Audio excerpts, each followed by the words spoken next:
day-to-day living, one thing stands out as a completely unique experience. Colt 45 malt liquor.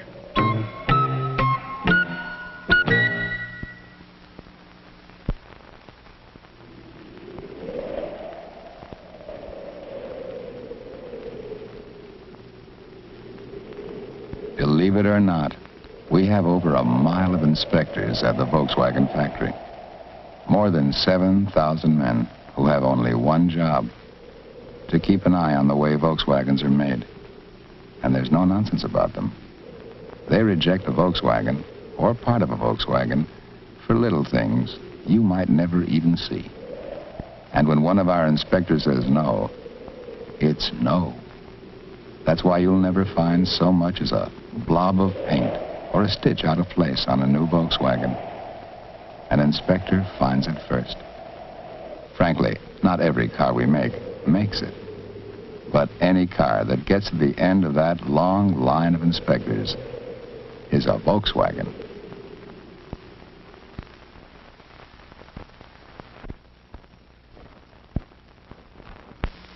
This is the art season in New York.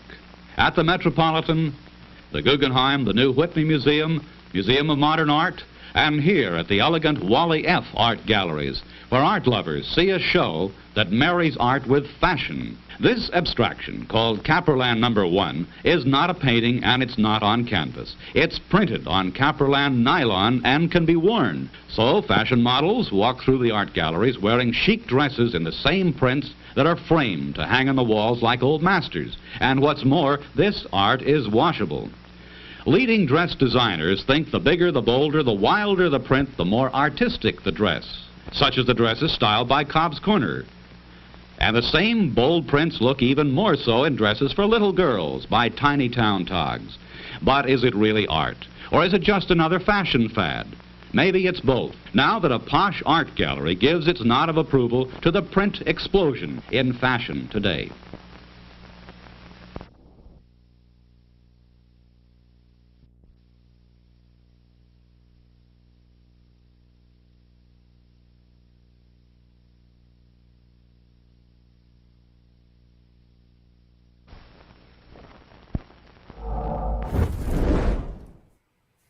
All right, hello everybody. Hello. It's good to see you all. A delay looks pretty good. Everything looks sharp.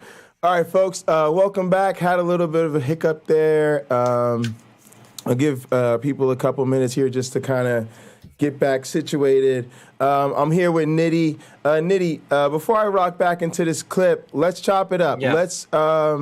Let's do one of those topics you wanted to talk about. We'll get into that, right, and then we'll kick back into the video. If you didn't catch it last night, I talked in depth about an episode that William Lane Craig did on his Reasonable Faith podcast, responding to my former church's leadership. My former fellowship had an apologist who wrote a book to evangelize, to use as an evangelistic tool called Evidence Unseen. And he is a pastor, teacher, elder in my church. And he critiqued Craig's work on Genesis 1 through 11 as mytho-history. And Dr. Craig's response to the church's stance on Genesis 1 through 11 was to call us naive biblical literalists. Oh, this is very rich, actually. Okay. So now, okay. So now I'm faced with this dilemma. Yeah. This apologist that I deeply respect, who is giving me the arguments and justifications for my holding on to my Christian worldview, right? Yeah. Is turning around and saying, but these Christians over here don't understand the Bible. Right. These Christians over here, they're not representing the text faithfully. Right. In fact, their interpretation is naive and overly literalistic. So what am I supposed to fucking do? Right. As someone who is like willing to question the truth of things. Right. Now you have set me in opposition to the people that God has put over me. Yes. Amen, What- Kenny. Welcome to part two. I see the congregation is shit gathering. Go ahead. am I supposed to trust now? Right. Is it this apologist who has a lot of money and access to a whole bunch more resources that maybe my church doesn't, or like whatever? Or should I like repent and go back to this church and find a way to insulate myself and keep believing it the way that I did before? Yeah. And is this not Christmas in August for you? This is just like fucking what the trolley problem of trying to like hold on to your faith, right? All the options are shit. Like you don't want to pull either lever. You don't want to go to either side of the track with this one. And I was like, well, if this guy over here can't agree with this guy over here through all of their study, all their interpretation. And when I was deconstructing my faith, I was like, Romans, the way that the Pauline author of Romans is using Genesis overall is that all of these people are historical, right? You just can't walk away. You can't fucking say that one patriarch is anchored in history, but Adam and Noah are not. Right. Not if you're believing that Romans is inspired, that the Gospels are inspired texts. You don't get to fucking play this mytho-history card because it feels good and makes better sense with the obvious evidence that Genesis 1 through 11 is made up. Right. Yes. So my question though, is this not good though in your position, because this is putting the cognitive dissonance on display? Yeah. So when did this happen? Exactly why this happened in 2021, last summer. Okay. And then you're thinking about this now because we just did the William Lane Craig birthday bash and everybody's on William Lane Craig. I started on Craig, and I was saying, I think this is funny too. I guess to some extent I've been being a little bit of a bad YouTuber because I've just been stuck on my own thing lately and like in my own world. Sure.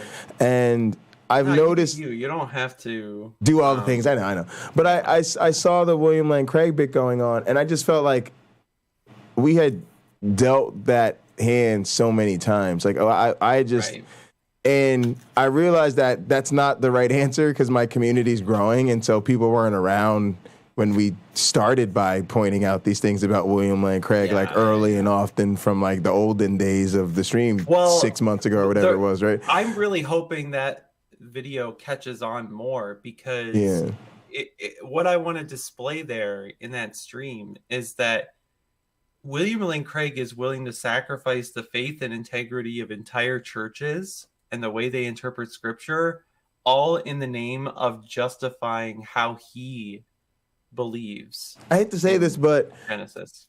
Aren't most apologists doing that, and he's just said it out loud? And they are. They are. And then on top of this, I hate to say this, but like this is my disagreement with people like, do you know Richard Mattson? No. He's a theist friend of ours. Totally cool dude. I saw him in the chat before. Yeah. Totally cool guy. But kind of holds to this interpretation of the Bible where it's true, but it's not talking about this earth. It happened on an earth that's not our earth, and it was delivered by angels, but it's not supernatural because there's nothing, right? So this whole thing. And his whole case is like, well, we're reading the Bible wrong because we don't know the actual language, and since we're not reading it in its original language, we're relying on the interpretation, so we're using the wrong version of all the words. And so, of course, it sounds irrational to you, but if you're going to argue against that position because you think it's irrational, then shouldn't you look for a rational interpretation of it first? That way you're arguing against a rational interpretation of it rather than arguing against the irrational. And I'm like, no, I think it's a dumb book made up of stories and lies. I don't want to harmonize it to make it rational first and then talk about why I think it's horseshit. I think it's horseshit because the way it, but it's this thing. Go ahead. This conclusion that you want to reach about the text. Yeah. And you're going to reframe every piece of data that you get in so that you can maintain the conclusion. Right. But to your point, it's such a twisted and contorted version of it that you're just telling all the other Christians who deal with the sort of common understanding, plain reading, fine, plain English reading. We'll grant you that. We're reading it in the wrong language, but not even that. Not like, let's say, like, Standing for Truth in Hoven Land, you know, is going down to the goddamn Hebrew and, like, still coming to the conclusion that, like, whatever, the earth is super young and God poofed it all into existence and blah, blah, blah. Right.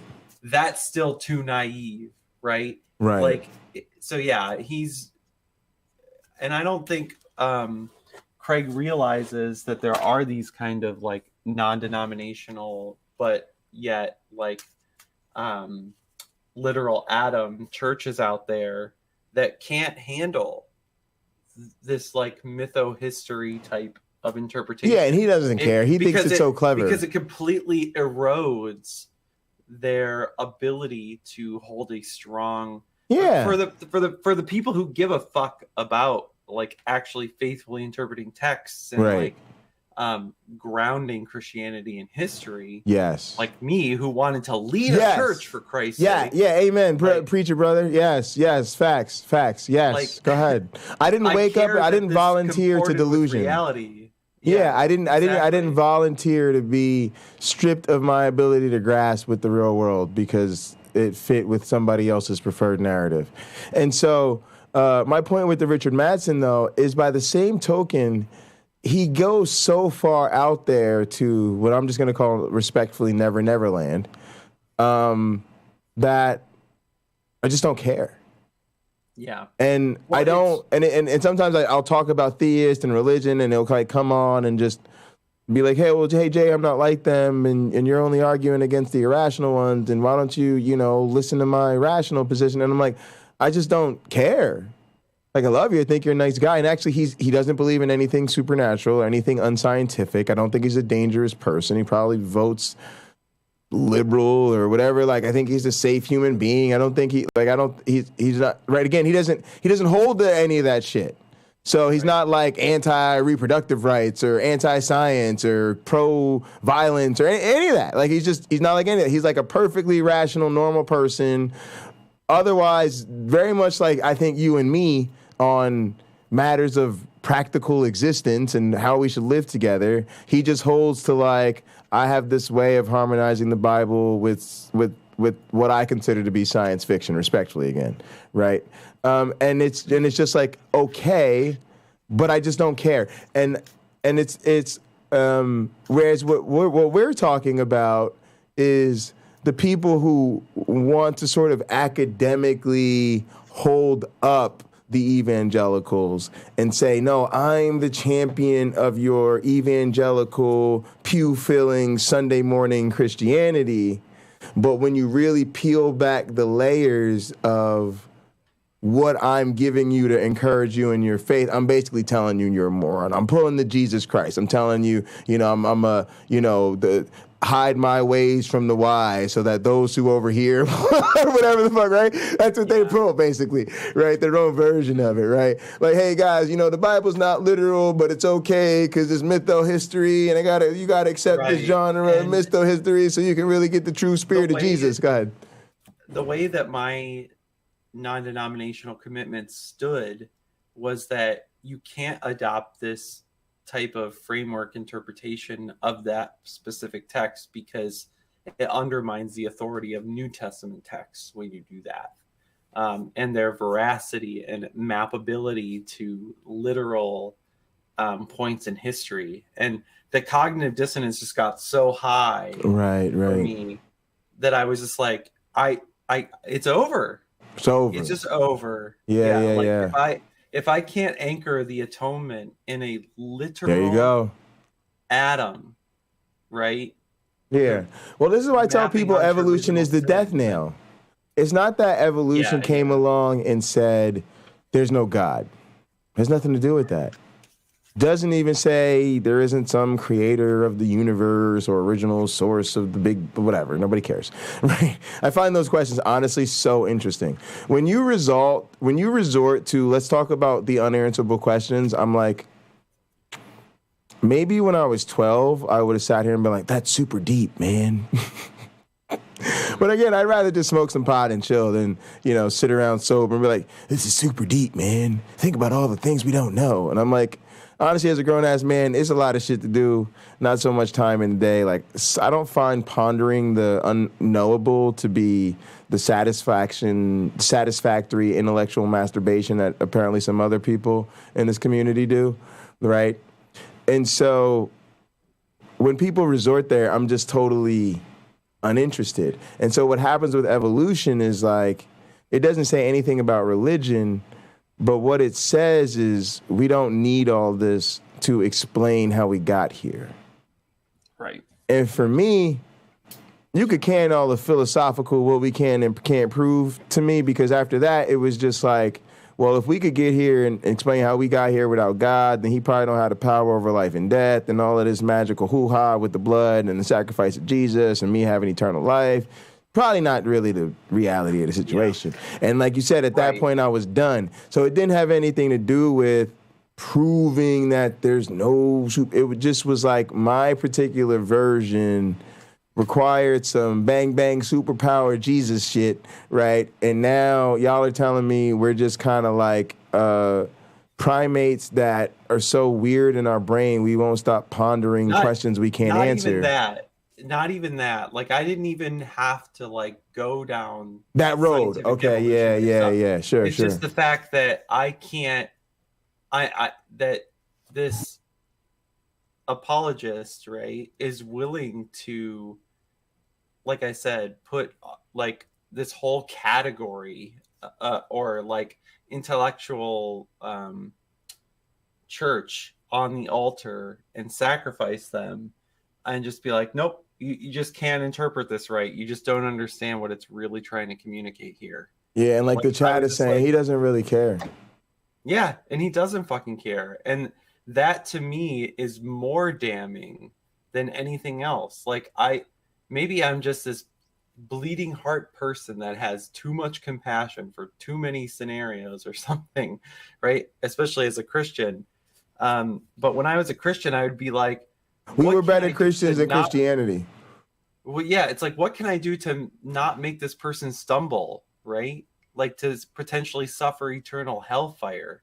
If the argument that I'm going to present that undermines their fundamentals of, their assurance that they have in having eternal life, then I'm just not going to make that fucking argument. That's stupid. If you have to sling lies to justify why Jesus dies, maybe he didn't. Yeah, so that's what I wanted to talk about a little bit. Oh yeah, of course, I love it. That's the whole reason I did that. And I'm just going to admit it right here. I'm bandwagoning the Craigian controversy, right? And of course. And by the way, you guys, you should, because we've been talking about this. What you should do is lock into what your community is talking about, locked into, get on it, because that's what people are talking about right now, right? And then you're giving your own perspective and spin, which for you is very great, because you go, well, I remember this time when Craig came after the particular philosophy of my particular church, literally by name and shit, right? And so now you're like, or by example and association or whatever, right? Yeah. It's kind of like I talked about when there was a shooting recently at one of the churches, the sister church of the church I play drums at, and I was like, yo, I know people in my church know those people. Like, I know that for a fact, right? So I was like, my community is hurting right now over gun violence at a church, and I'm not okay with this, and it did hit close to home, but I used it to say, oh, it was the week of a whole bunch of mass shootings. And I was like, all right, y'all, I'm going to talk about a mass shooting I ain't even hear about. And it really there's like 2 people, so I don't want to make it sound like a huge shooting. But it was 2 people, 2 young ladies died because the ex-boyfriend showed up to church with a thing and picked her off on Thursday night. An example I used was, folks, she was at the salt company. Y'all see me with the hoodie on. So if that was at the Michigan branch of the salt company, the Michigan State branch, rather than the Iowa State branch of the salt company. And Jay was playing drums because that was his gig instead of sitting at home for COVID, right? Somebody who has exactly my gig playing drums at that church on Thursday nights for the college ministry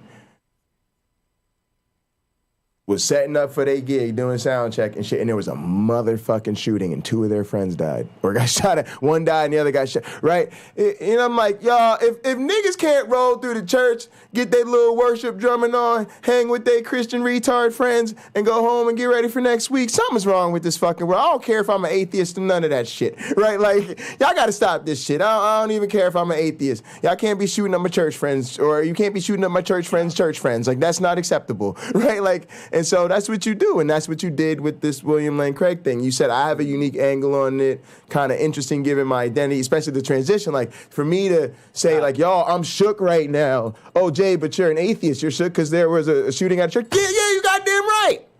Because that ain't got nothing to do with this, right? You know what I mean? Yeah. And so that's how you hit this. Because William Lane Craig said this? Oh, bitch, I got the receipt. Yeah, exactly. I got this podcast. This will get you shook. Yeah, I say the same thing about Fox News and the creationists. I could talk to you about when I was in college. I got locked up I was locked away dealing with mental health issue because I was robbed out of my rightful place as the president of the motherfucking student government. Fox News did a story about it. Didn't bother to figure out why they couldn't find me or why I wasn't returning their goddamn phone calls. You think the fact that I'm locked up for some mental health issues right now is some shit to story on? Nah, we'll just find the nearest person to speculate on. We can roll the cameras, make this nigga famous on a story about him where he is conspicuously missing from the whole shit, right? And so when I go like, oh, Fox News, David Blackman is here to shove my foot all the way up your ass, please somebody come ask me why it's personal, because I would love to share, right? So right. Fox with you, go ahead. All right, next topic. Oh, next topic. All right, we rolling. Yeah, we're good. We're rolling. So we've sufficiently driven more nails into the sure. Also, if you want the real scoop, you got to go check out that Knit and Miss content. There you go. Boom, boom, boom. It's my last video on my channel. It's called Crucifying Craig. William good Lane one. Craig like and subscribe. Yeah, William Lane Craig. I'd rather nail Jan. Hey! All right, go ahead. So, this thing. Do you know why I have this? Is it a binder or a tablet? No, tablet. It's a whiteboard. It's a whiteboard. Ooh. I have one that's like a standing desk, but go ahead. $8 to $10 at Target, right? Very expensive. Backpack. Luxury right? item. So you take a backpack. Oh, your whiteboard thing. Go ahead. So break it down for me. I've heard this, but go ahead. Show them anyway. Nitty is throwing down the gauntlet to all your listeners. Hang on a sec. Subscribers. I'm throwing down the gauntlet. I'm taking the gloves off. Yeah, I'm taking the gloves off. You go out to whatever store you want, Amazon, Target, whatever, buy a whiteboard. And here's what you're going to write on it. It's best to be an atheist in 2022.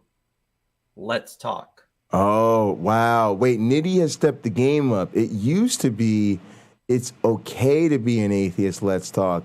But like Nitty said, he's throwing down the gauntlet. He's taking the gloves off. Well, if you're not sure that it's best to be No. Don't let them take the weak sauce exit. No. I just want people to get to the core of the Y'all see the baby face? Did y'all see the baby face come back out? This is a good guy who likes to he's a responsible father with a child. He's trying to raise people to be accepting. Go ahead. The core of it is to out yourself in a public setting. So I take this to OSU's campus, Panera Bread, where a lot of Christians meet. Yeah. So I want to tell you about the conversation I had today, actually. Yeah. So a lot of Christians meet there, but a lot of young people still in this crucial phase of deciding, right? Am I going to adopt my faith position worldview, a secular worldview, or some like progressive amalgamate version of what I grew up with and what I'm like learning from, university? And it's very important that to me that I'm doing this work because one, I'm hoping to prevent people from getting sucked into these like kind of culty and annoying Christian groups. Mm-hmm. The other thing is to show people that you can actually have rational, peaceful dialogue about your beliefs or non-beliefs without getting upset. Yeah, sure. Guys, that's not my specialty, but it's what more people should do. There should be very, very, very few people who take to ranting and raving and cursing at others. Plus, if you all do that, then it won't make me feel special. So do what Nitty's advising you to. Yeah, the other thing though too is it will test yourself as a person and being able to listen and hear out like people's ridiculousness, right? Or their genuine attempts to hold tightly to what they believe, and it'll give you more compassion. And you'll generally, right now, I'm finding that I get the more gregarious people or convicted people talking to me, but those are some of the best conversations that I've ever had, and they've all ended peacefully. Yeah. Not a single person has cussed me out or yelled at me. Maybe that's because I have nitty magic and I can get people like Rebecca to say the craziest shit. Oh my goodness. That shit was wild, bro. But anyway, go ahead. Total tangent. No, you're good. Yeah, you're good. Today, the sign generated two great conversations. Hang on a second. Lena can help people because she's a rich snob. No, guys, literally, it's just amazing how if you're grateful for what life has handed you, you can always find people to help.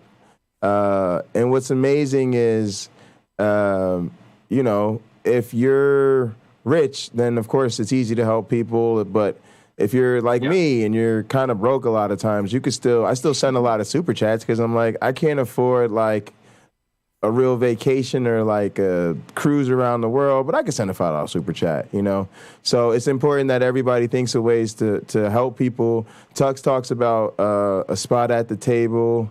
That's all very important. So, I'm trying to shove over to that in a second. But okay. So conversation one was a Protestant that is getting exposed to like more psychological study, sure, and like belief formations and stuff. And I think he's probably a person that I could see deconstructing after we talked.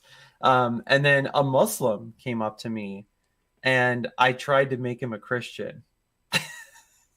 A Muslim came up to you and tried to make him a Christian. Very interesting. That's awesome. Because here's what he said to me. He said, I grew up in Turkey. I believe the Quran. And when I read the Quran, it's just this beautiful book. It's so unique. It's revealed directly from God, Sure. Buddy, like when I was a Christian, I would say the same things about my book, right? Right. It accurately portrays the human condition and the state we're in, and it has these wonderful prophecies that predict, what the Messiah will do and how he will act. And like, I gave him the Isaiah 52-53 prophecy and was like, this was predicted 600 years in advance before Jesus Christ. Do you believe it now? He's like, no. Right. Amazing. Amazing. And, he was literally parroting some of the things that you'll hear preachers and pastors and apologists say about the Bible, like being this beautiful text that, totally comports to reality. It's this amazing revelation from God, blah, blah, blah. And I understand it enough from both sides to just be like, yeah, that's exactly why you should be a Christian. And he just would not. The stubborn bastard wouldn't convert. I mean, what's wrong? What's going on with you guys? But no, it was great. We talked for like 40 minutes, and he was one of the things that was great about, maybe it was just my demeanor plus the sign and being in a public place, but he was like, growing up in Turkey, there are no atheists in Turkey. Not out. Atheists, right? Right. Absolutely. Has the social justification the social ability to do what I just did. Right. If they did, too much, they would be in a load of shit. Yeah. They wouldn't. If they're a Muslim, they might be honor killed, but like if they're a Christian, they'd be in a load of shit. They'd have no friends, no purchasing power, whatever. They would be out into their community and businesses and workplaces. Like, yeah, they would just be totally ostracized in a way that I am never going to experience doing what I'm doing. Absolutely. But he was genuinely fascinated. He's like, because in Turkey there aren't really atheists at all that I can just talk to about why they don't believe what I believe. Right. I want to talk to you because I legitimately have never talked to an atheist. Wow. And I'm like, here you go. Like, let's play. Like, exactly. Let's get into it. And we talked about like meaning and hope and like, what it would be like if he didn't believe and stuff like that. Oh man, it was just such a good conversation. And I think he left that and he's like, yeah, if I see you again, I'll talk to you again. Right. Like, and this was the conversation you had today? Mm-hmm, yeah. So were you out? You were out on the street doing Nitty on the street? Nitty at Panera. Nitty at Panera. And have you ever thought about broadcasting this or that changes the whole thing? It changes the whole thing, right? So you can reflect on it, but not broadcast it live. Is that where you're at with it right now? Yeah. And I find that to be very valuable, though, because it helps people approach me without... Camera's a deal breaker, yeah, for a lot of people. And also just it raises the stakes so much that a person's on the defensive, especially about something so sensitive. And guys, even from an academic perspective, I did this thing where I had these dialogues between police officers and students, right? I was a big marijuana law reformer. And so I got 6 students to sit down with 6 police officers, 3 local cops, 3 university police officers. I was fortunate enough because of my relationships. The chief of police came himself and the director of the university police came himself. And I did this as part of an independent study that I was doing at Penn State, right? It was a social dynamics thing. It was supposed to be social dynamics in the law, same dating coach shit, but applied to, how to do, public policy type of reform. And so a couple things were really important when I was setting this up with the professor I did. Actually, Sam, my dog, is named after Sam Richards. I did this independent study with Sam Richards' wife. Both of them are sociologists at Penn State. So shout out to Lori Mulvey. So we did this independent study. She's my advisor for it. And there was a couple important ground rules for this discussion. Number 1, I couldn't be there. Oh, it sucked. I couldn't be in the room because the parties knew me on both sides, and it was a deal breaker. It was funny because I came up, which was interesting, but I had to be in a separate room observing, and then I couldn't record it because of the fact that also would have changed their behavior. Right. So this is what you're being serious about in this discussion, which is why you strategically don't record it and stuff. Sorry, I just wanted to give that story. It gives you a level of authenticity that goes over and above the camera, I think, because I'm willing to just I'm doing this free. Like I have no expectations, no potential gains. Absolutely. Because I can't, you guys are hearing me tell the story, so you just got to believe me. Like, that this is how it went. Maybe the Muslim guy punched me in the face. Yeah. It was the same thing. It was the same thing playing drums at an evangelical church. Yeah. I swore I'd never play drums at a church again because too many had screwed me over for money, and too many screwed drummers over for money. And as a person who wanted to be a musical director and play in bands and make money, I was like, I'm not going to do that anymore. But once I started playing at this church again, I said it was okay because I volunteered and everybody's a volunteer. So they weren't screwing me on money. I was choosing to play for free. But once I really started noticing the community building opportunity and how much the community appreciated my playing and how much it opened these doors to conversations about science and, my life and being part of their Bible studies, and they really opened up to me, I wouldn't have even want them to play. I would always have this argument with the pastor. I would say, I don't want you to pay me. I want you to understand why you should pay musicians. Right? I want him to understand philosophically where I'm coming from, why churches need to not take advantage of their volunteers, right? But at the same time, it's okay for me to choose to volunteer because I'm on a team of volunteers. Yep. But my point is, to your point, when I had the relationship, especially with the congregants, the fact that I wasn't getting paid. And even though I did eventually say I wanted to stream it and maybe make videos for it, I knew that had to be way later because I needed them to first build relationships with me, knowing, God, this guy works his ass off to prepare for this church. And he's a volunteer, right? And he's not getting anything out of it that we expect somebody in his position to be motivated by. Well, there's a different dynamic though, right? Of course. Like, it was just my own way to relate. But yeah. Because I'm the rando, right? Like sure. I may never encounter yes, absolutely. Man on the street. Also, not having the camera, right? It takes away the camera adds a potential like future evidence weight, right? Like, absolutely, and a power dynamic and everything. Yeah. All that goes away when it's not there, and I find that I have the most gentle and engaged and interesting conversations when it's not there. But I want to see more whiteboards. There need to be more whiteboards. Don't be coward atheists, non-believers. Yeah, get out and there. In fact, it actually can show the believing crowd that you could want to believe again, right?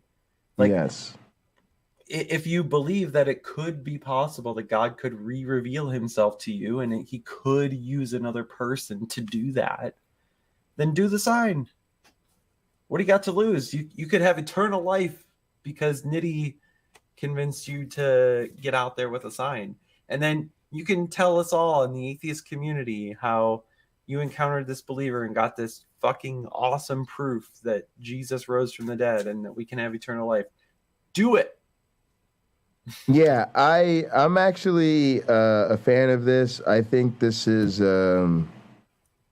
honestly really powerful, and I thank you so much for sharing this with us. It's also interesting to me because it's something I think I could maybe try as a tact or have other conversations about faith and belief and stuff like that. Even though, to be honest with you, I sometimes struggle with Islam because I'm not as familiar with it. I don't know as much about, you know what I mean? It's hard for me to relate the same way. Well, and also I don't care because I find myself far less motivated because I don't feel like Muslims about to knock at my door or something like that. Go ahead. Sure. But here's what I did with the Muslim because I lack a significant amount of, I have a lot of exposure to it through David Wood, an apostate prophet, but I don't have the same kind of face-to-face rapport building skills for people in that circle, right? Apostate prophets in my atheist circle. David Wood was in my former Christian circle. And so the ways in which real, on the street Muslim believers operate and communicate their beliefs it can end up being completely different from how their channels engaged Muslim belief, like the figureheads that are willing to get on YouTube and hit the debate scene, right? And so I just play total ignorance. I go, what do you believe about the Quran? How do you read it? How Muslim are you? And the guy I talked to today, he's like, I'm a Muslim, but I'm not a very good Muslim. I don't do like the prayers. I'm like, oh, you don't do the Salat prayer? And so then I play more cards of what I do know to build that rapport. I see. Very clever. Yeah. And he's like, oh yeah, I don't do Salats or, Right. Or I'll be like, what's the food like in your country? Do you have like... Yeah, I want to do this with my mom because my mom's one of these Christians who's not a Christian. Yeah, and then he's like, well, most places you can't get pork. I'm like, oh yeah, because that's it's not halal. He's like, yeah, because if you eat pork, it's haram. It makes you unclean. I'm like, yeah, and you probably can't even sell it, right? Because that it brings a curse upon the land. So I'm giving these little tidbits that I do know more. But but I want him to say it first, right? Yes. Yeah. And he's like, one of the things that they enjoyed too about the conversation, he's like, how do you know all this stuff? Like, why? Like, you just know all this stuff to know all this stuff? I'm like, yeah. He's like, you weren't paid? You didn't go to like a seminary or anything? I'm like, no. Wow. I just like I'm just so invested in this part of the discussion of our human existence that and then it's interesting that they're running around claiming the thing that you happen to know more about, and all you're saying is people should stop believing in this stuff, and that weighs on people too. Somebody asked, why does Jay have multiple channels? Because I'm taking over the internet. Because I'm always in search of a new broadcasting channel.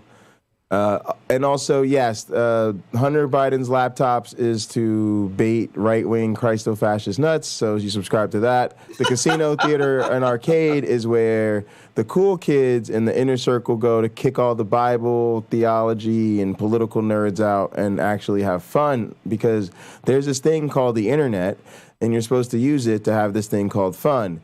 And you guys, after you work those hard jobs, you guys come home and use the internet to have school and debate Bible study and talk about philosophy. And so I need to escape. I need to run away at the end of the day to the casino, theater, and arcade. Links in the description. All right, so Nitty, go ahead. The floor is yours. Any other thing you want? Because I know you got to get out to the poker crowd. I know Doug wants your money quickly. And I'll get back into the wrestling video when you leave. But go ahead and take the floor for a few minutes. Plug your stuff before you get out of here. I'm Nidamos, the animated atheist. I create content responding to various Christian apologetics and my former church's take on life in our local community. So go subscribe, go look me up, or we can have fun and bullshit. I don't care. Yeah. It's a good time on my channel. Sometimes I have open streams. It is. And so, I have to ask you about something. Do you fall asleep? Is that a thing? People have always accused you of falling asleep on stream. Is this a real thing? It's happened twice. Oh, it has happened. Okay. Yeah, and I have privatized those. So. Okay, but it's just like you fell asleep. It's not like a thing that happens to you all the time or whatever. You just I don't have narcolepsy. I just drink too much sometimes. Oh, okay, yeah. It's all up. Hey, bro, I've had some crazy stuff happen on stream, bro. Yeah. Crazy stuff happen on stream. So it happens. But yeah, feel free to hit the road on my channel. Please like and subscribe. We need to support Nidamos. He's amazing. He's amazing. He's brilliant. Also, you're a mod, so you can drop a link. You can drop a link, right?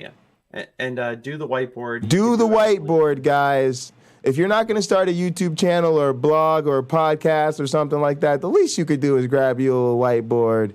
Yell at some fuck faces. Well, no, I'm kidding. No, make some friends. No. Make some friends at the local coffee shop. Do as I say, not as I do. Don't be like me. Be friendly like Nidamos. Thank you so much for coming through, bro. And yeah, man. When you're ready to come crying because Doug took all your money, we'll be here.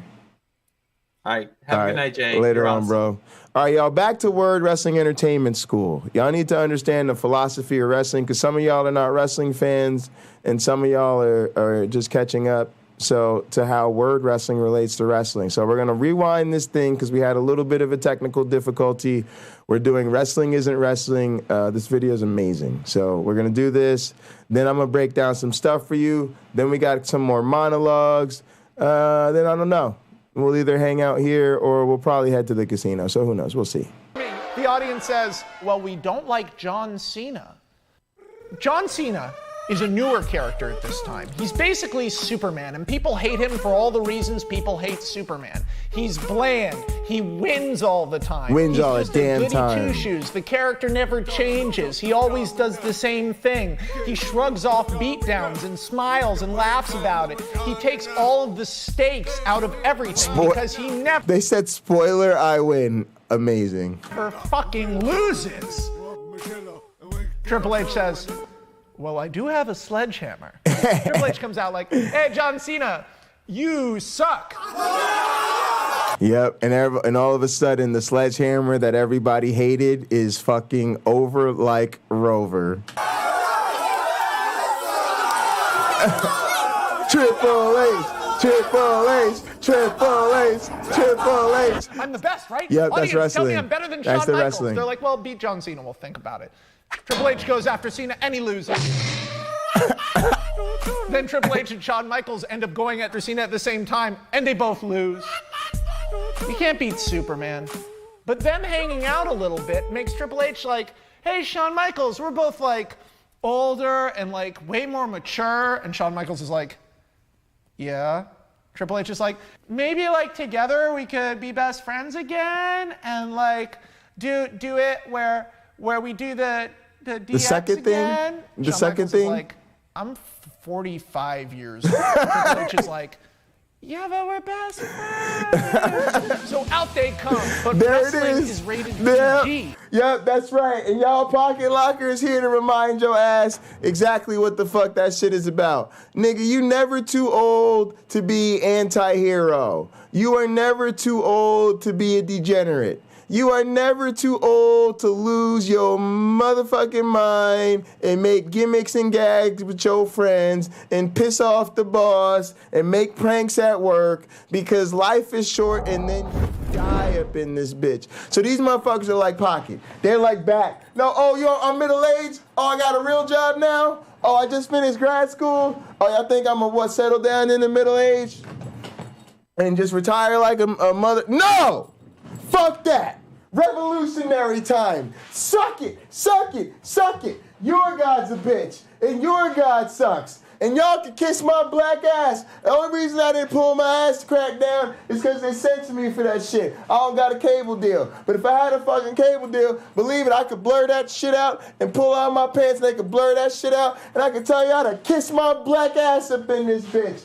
And you suck, and you suck, and you suck, and live chat, y'all are cool, and you suck, and grad school sucks, and scientists are boring, and biology, your experiments are fucking awful. Evolutionary biologists are fucking trash. Y'all are fucking boring as shit. Suck it, suck it, suck it. I'm starting a cult. I'm starting my own cult. Cult to the fucking Flying Man, Most High Apostle. I'm gonna smoke weed and fucking smoke weed and have fun on the internet. Fuck this career. Also, I'm gonna need a tenure track job.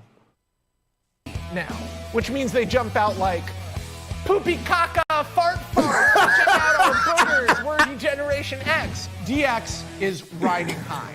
Triple H is having this moment where people are cheering for him, and that's when Shawn Michaels gets bored. You see, Shawn Michaels is reaching near the end of his career. He wants to do something no one else has ever done, and that's beat The Undertaker at WrestleMania. I see your face. Who is The Undertaker? Final boss time, y'all. Straight up final boss time. This is a suspension of disbelief, because it's about to take a fucking beating. He's here.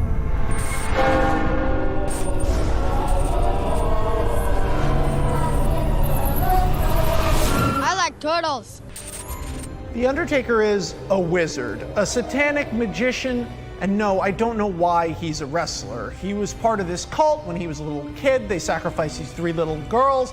Now he's got this creepy guy, Paul, with him. He has this intense relationship with his demon brother, Kane. It's all pretty fucking insane. And add to that, he commands a cult of hundreds of... Yeah, you love it. Get the fuck... You love it. Now, who made this fever dream? I don't know. This is amazing. It's called Up to My Knees, y'all. Go sub, y'all. Up to My Knees, y'all. These guys are amazing. Yeah, this is a wrestling fever dream, y'all. This is just so amazing.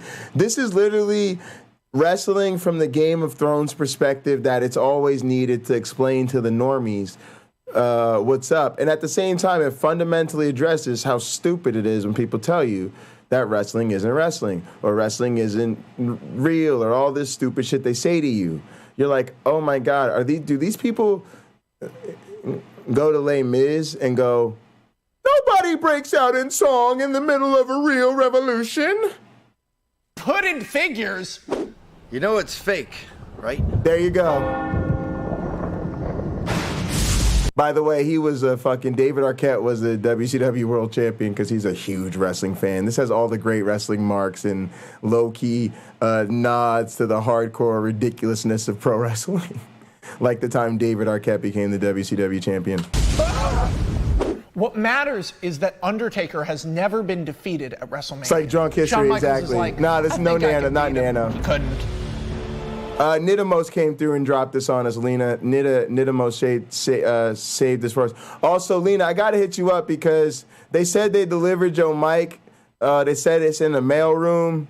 But clearly it's not, so we're going to have to figure that out. I got a receipt or whatever. I'm going to send it over to you, and then we'll have to figure out what's up with your mic or get it sent to the right place. Shawn Michaels is like... So I apologize for that. I'm apparently a boomer, and I don't know how to use computers, and I probably sent it to some remote freezer in the middle of the wilderness. Damn it, I feel like I could really beat him if I just had one more chance, you know? Undertaker says, hey. Undertaker I don't says, know who he is. I will give you another match at next year's WrestleMania, but only if when you lose, you retire from wrestling forever. Shawn Michaels is like, I don't know if I should do that. What do you think, Triple H? Facts. Triple H is like, no, it would be so terrible if you left and never came back. That would be the worst. Oh my God. You should do it. You should do it. Why don't you do it? Don't be a pussy. You should do it. Do it. Do it. Shawn Michaels is like, okay, sure. So Shawn Michaels loses to The Undertaker, is permanently retired. Yeah, it's amazing. Yo, I was about to buy those tights. I'm about to get those tights, y'all. They got crosses on them. See, I like those cross tights.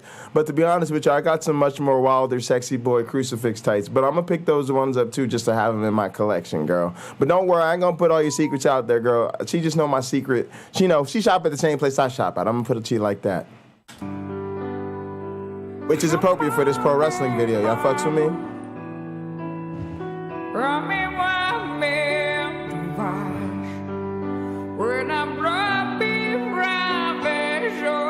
Oh, poor Shawn Michaels.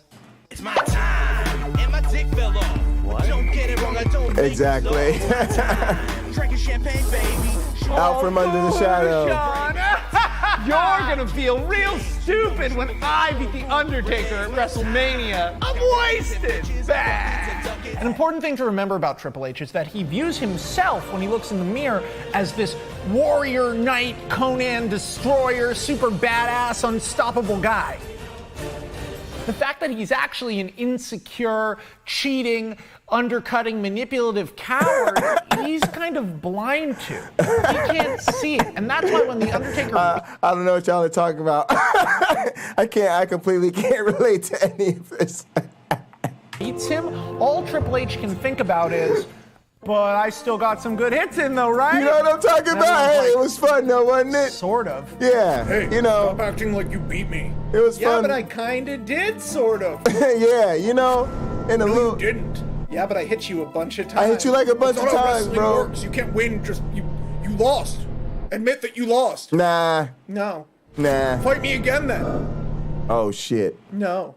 You're not as good as Shawn Michaels. Nigga, it's on. I will fight nigga, you it's anyway. on. Nigga, let's fight right now. Nigga, we really gotta wait till WrestleMania.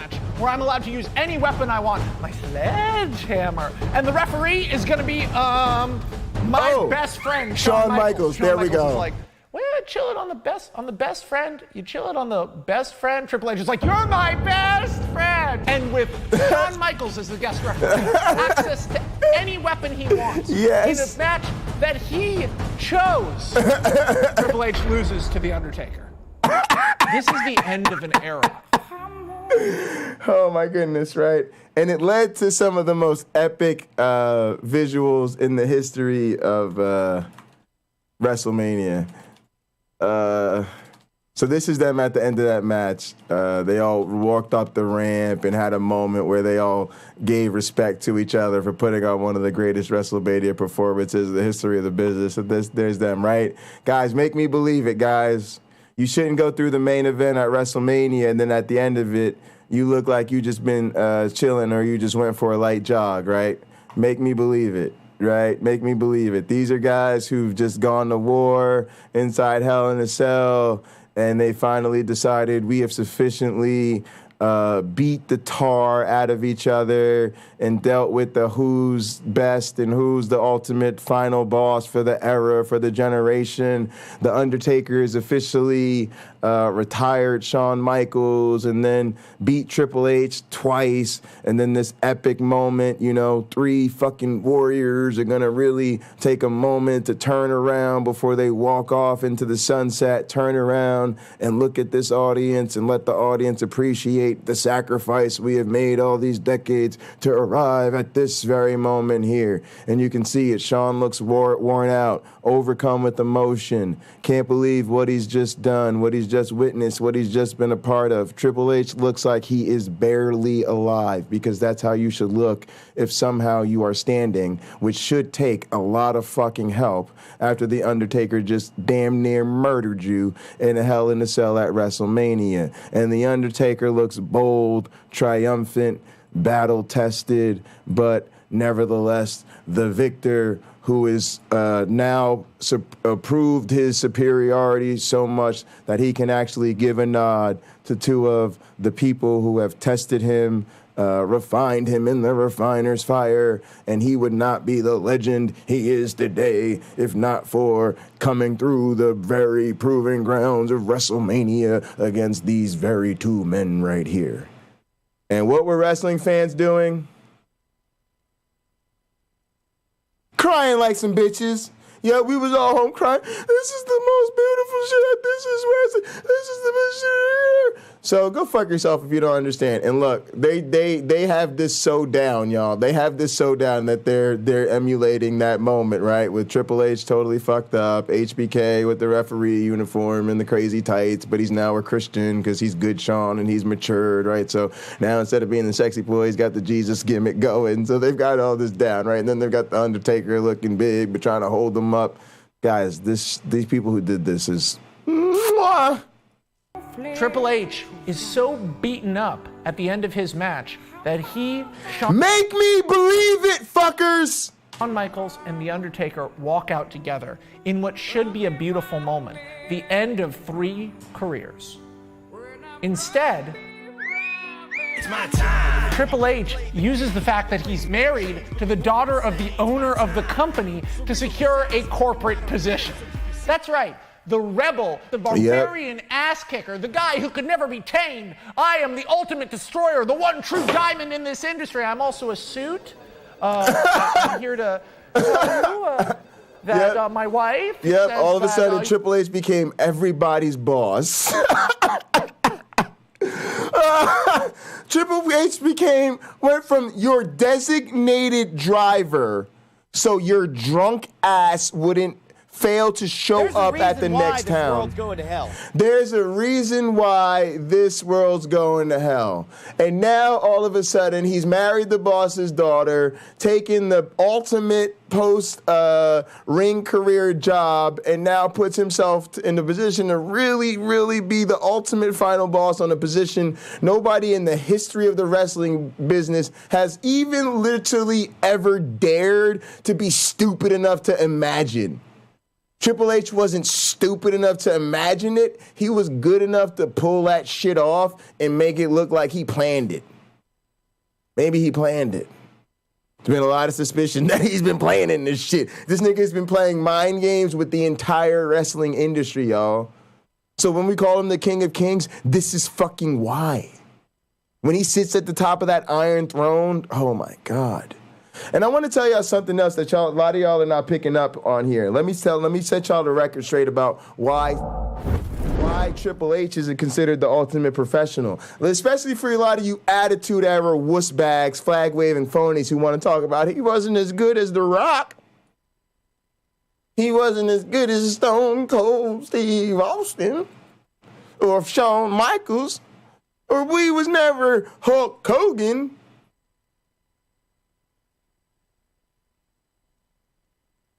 Or Brock Lesnar. Well, let's talk about that for a second.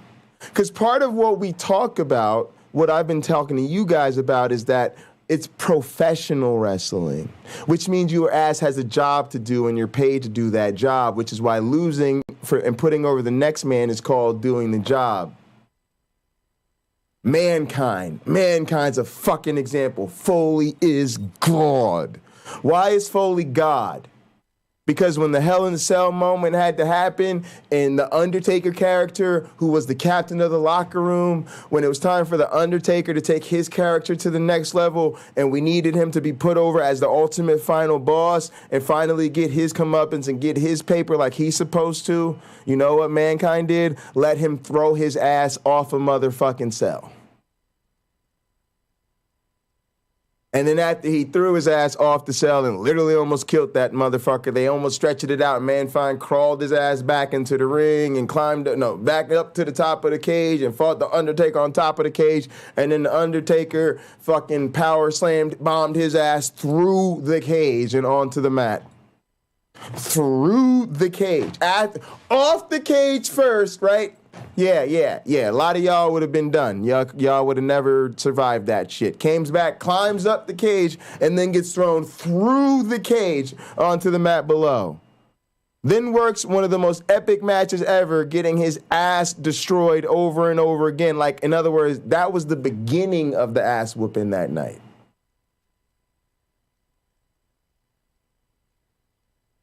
That's called doing the job.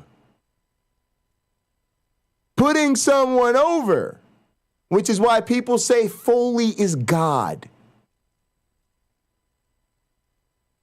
So part of the reason Triple H is respected and in a way that nobody else is because say what you want about him, he was never that guy. He was the designated driver of the clique. That's right. He was not the overpaid, underworking, over-complaining, prima donna superstar of the clique. He was the sober, responsible one who made sure they got something to eat, found a fucking gym, stayed in a reasonable place, stopped fucking the groupies at a reasonable time so they could shower, and sobered up in time to be on pay-per-view. That was his job, cleaning up Kevin Nash's shit for a living.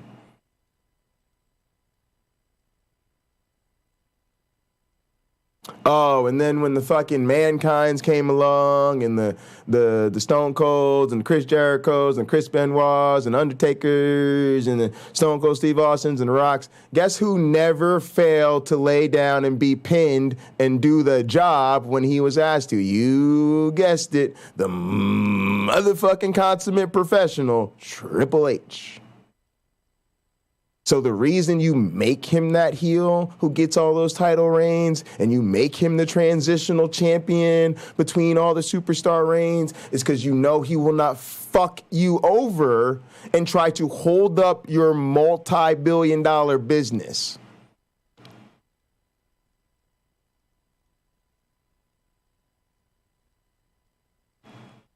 So now you've got to compare that to Hulk Hogan, who never failed to screw over people, who always convinced people to put Hulk Hogan over, let Hulk Hogan beat them, and then Hulk Hogan disappears and fucks off to make a movie or change companies or cry about his contract, and then never puts over the person he was asked to.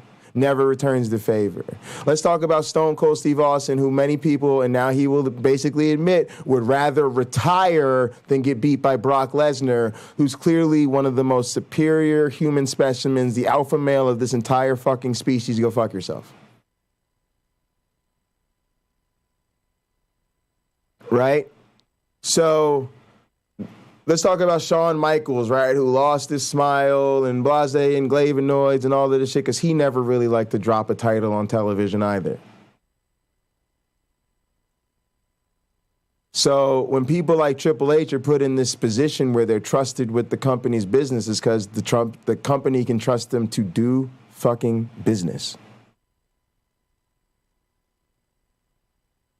And a lot of these fucking superstars that you think are the fucking heroes are the most unprofessional, inconsiderate, difficult people to deal with on the planet, or at least they were when it was their time in the spotlight. And they failed to forget all the people who laid down for their ass. Failed to remember, rather. And so it's I really do love Triple H because his story of why he was put in those spots as you mature as a wrestling fan and really grow in your depth of appreciation for the business, you understand exactly why he was put in these spots. Even the famous Madison Square Garden incident, which, yes, I'm old. You guys call it the, what do they call this shit now? The curtain call. The curtain call, I think they call that shit or whatever. Basically, Diesel, Razor Ramon were about to go to WCW. Shawn Michaels was the world champion. Triple H was the fourth person in this match. As they're all about to dip, the good guys and the bad guys at the end of the match celebrated live in front of the crowd.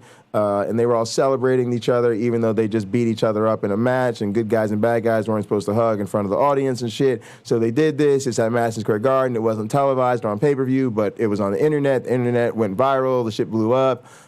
Everybody in the business head exploded because they just broke kayfabe, which is you don't do this.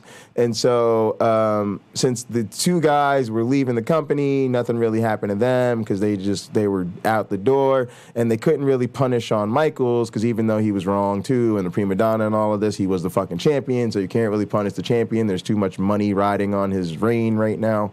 And so Triple H, who was scheduled for a lot of big-time opportunities and shit and was having this undefeated streak and this big push and all this shit, all of a sudden lost everything, lost his King of the Ring opportunities, and he was just losing everything, right? And so then he finally gets a hold of a little run and builds up. I think he got the European title. Then eventually he got the Intercontinental title, right? A mid-card titles. They started to give him mid-card titles, let him get more responsibility, show you how responsible he is. And again, as he's getting, hey, dude, we need you to fucking lay down and lose that Intercontinental title, whatever the fuck, to the returning Ultimate Warrior in 30 seconds. Or I don't think that was a title match, but it was a WrestleMania or SummerSlam match, whatever the fuck it was, big-time match. He gets his ass whooped in 30 seconds to make the Ultimate Warrior look good. He's always getting his ass whooped, right? And so the company realizes this guy is professional. He does business. He is never going to screw us over. And so he earns that reputation all the way through his professionalism, and so he keeps getting put in this spot every time they need somebody responsible to be the heel, put over the next guy, bring up the next level of talent, put this mid-card tag team and X-Pac over again. We got this China monster, get her some heat so she can become a big fucking superstar. And Shawn Michaels disappears. Well, who's ready to pick up and carry the thing with the new cast? Triple H. You want the title to get from Stone Cold Steve Austin to The Rock, but Stone Cold Steve Austin doesn't want to lose to The Rock unless it's the biggest shit at WrestleMania, and he won't go along with the business and blah, blah, blah, blah, blah. All right, you have Triple H cheat. Triple H beats him. The Rock whoops fucking Triple H's ass. He gets the belt, and now Austin can chase The Rock again. Right? They call it being a transitional champion. Eventually, you have enough of them transitional title reigns to call you one of the best ever. You're all in big trouble. But this is almost the perfect position for him. No longer an active wrestler, Triple H is closer to the title than he'd be holding. Oh, hang on a shit. Let's get y'all back to view. That was the rant, y'all. Part about what y'all want to appreciate is why would you put this guy of all the other guys, right? He doesn't have the famous last name. He's not at the... Notice who I didn't include in that list. The Rock, right? Dwayne Johnson. You never had these professionalism issues with Dwayne The Rock Johnson. Only issues we ever had with Dwayne The Rock Johnson was the Click and DX refused to put his ass over when he was coming up. But you never had this issue with him, although he did not ever want to work with Shawn Michaels. And he had his reasons because Shawn Michaels refused to fucking help him out. But Shawn Michaels refused to work with him when he wasn't a star. And so when he became a star, he was like, I see no need for me to work with Shawn Michaels. And he was absolutely dignified in that position. But The Rock always did business, right? Because he came from this family lineage. He comes from a royal family of professional wrestling. So he knows there's absolutely zero tolerance for any sort of unprofessionalism, which is why to this day they call The Rock back when they need a spot, because they know he will show up out of honor for the business, and they know he will do whatever he's asked to do, no matter how much time it takes or what he's got to sacrifice or if he's got to step away from something. If he can, he will. See, he gets to choose who fights for it. And Triple H is so insecure. Dwayne, and so cough, exactly, Molly. You already know. That he is constantly interfering with real wrestlers because he can't let it go. He never proved that he was good enough. So I'll tell you one last story, and it's about a guy named Daniel Bryan. Daniel Bryan was this little scrappy, weird, vegan, sort of like almost hipster gnome. He yells the word yes. People fucking love him. They love him so much. And you know what? I don't blame them. There's something great about Daniel Bryan. He's not the best actor, but sometimes in wrestling that doesn't matter. When you have enough heart and a weird enough face, you can reach the top of this industry. The fact that Daniel Bryan is competing against guys like Randy Orton, Triple H's former protege, and Batista, another Triple H creation, pisses Triple H off. Because when Triple H sees Daniel Bryan, he sees a guy who isn't good enough. When Triple H sees Daniel Bryan, he sees Triple H. Get the fuck out of here! You are not a commercial champion, you're an ugly little gnome and I hate you and you'll never get a title match. Triple H ends up repeatedly interfering in this guy's career, trying to shut him down. This is bullshit! This is bullshit! Get the bricks! Brick City, we get down like He this. says, okay, you know what? At WrestleMania right now, the main event is Batista versus Randy Orton. But if you can beat me, the game, the King of Kings, the ass kicker at WrestleMania, Daniel Bryan, you can be in the main event. You'll have to beat the 3 toughest guys in the company in one night. That's right. Fuck you. That's right. And Daniel Bryan And it's does never it. gonna happen. He beats Triple H real easy. And guys, you want to talk about an epic night. Again, Triple H, what is he doing? He's making himself the final boss. I've reset the table. I will not have this upstart Daniel Bryan become the champion. Oh, you think you will overwhelm me with fan support and organic homegrown talent that everybody loves and wants to see become a superhero? Not on my watch, young man. Right? And so he literally sets him up. Oh, yeah, well, if you even want to get into this match in which you'll just get your ass whooped because these 2 other people are going to be whooping your ass, first you're going to have to go through me myself. And so he starts WrestleMania off, which gives Daniel Bryan the chance to come out, start the show, everybody. Yes, we're getting behind the Daniel Bryan. And oh my God, Daniel Bryan does it. He does it. Could this really be the night? It can't be. No, the WWE, they're just going to set us up. But holy shit, he beat Triple H. And so now you know Daniel Bryan's going to come back in the main event and probably get his ass whooped and not win. But that's what the WWE, they set you up and then, hey, your hero guy, he doesn't actually win in the end. But it looked there for a little bit like he might, and that makes the other guys look good. Then beats Orton and Batista and an audience of 20,000. What? They didn't fuck us over? What? They gave the fans what they want? What? The good guy won? What? Triple H was smart enough to actually listen to the fans and actually used himself as a fucking stepping stone to make our hero an even bigger hero, and then he put him over the 2 biggest main eventers, and we somehow made the fucking epic win of our hero at fucking WrestleMania somehow even more epic than all the previous epic WrestleMania wins of all the heroes that came before him. Holy shit, this Triple H guy's pretty smart. 1,000 people yells yes, yes, yes, as Triple H responds by crying on the floor. Yeah, obviously, I lost the belt. On. It's over. Fuck you. Fuck you. Fuck each and every fucking one of you that sat out there and said, I can't wait till somebody beats Jay for his United States Championship of Word Wrestling Entertainment, and then they'll finally stop hearing about it. You can go fuck yourself. You're basically wishing for my demise in the ruin of my soul and the crushing of everything that is sacred to me. So I'm not a fan, and I don't care if you unsubscribe and put the thumbs down to this video, because I don't like you either. The thing about wrestling, it doesn't end. But that's the thing about life, too. And yeah, I left stuff out, but you don't remember everything. Humans crave melodrama. They crave fiction. When you're sitting alone and texting, it's because you're bored.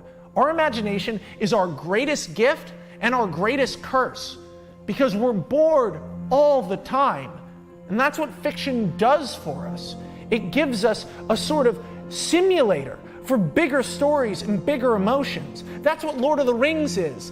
That's what Phantom of the Opera is. That's what Goodfellas is. That's everything. It's us watching and feeling, the human capacity for empathy through imagination. That's why we have stories. Triple H is a great character in fiction, told over 2 decades. And an unbelievable man and human being from what everybody tells us, right? He is literally just an unbelievably great person who everyone considers fortunate to know. And even though he's made his mistakes along the way and buried some people and he's human, right? You know, the people now who he's mentoring and helping this next generation consider him unbelievable. And currently, with Vince stepping down, he stepped in as the new sort of head of the company, and people are just super excited about wrestling again. All of the recent things that people got excited about in recent years were really a product of his vision for making new stars and really making the WWE product great again. And so far, he's been fucking knocking it out of the park. So again, he's just writing that next chapter in such an unbelievable way. After, of course, he's survived a very recent health scare, but he's doing well. Again, his wife is stepping up with him, so Stephanie's now got a new role in there. You know, it's, oh God, the saga continues. A snob who had a chip on his shoulder that he could never let go and just wanted to be the best, but never could be that without cheating. Finally selling out to the point that if he can't be the champion, he'll choose the champion.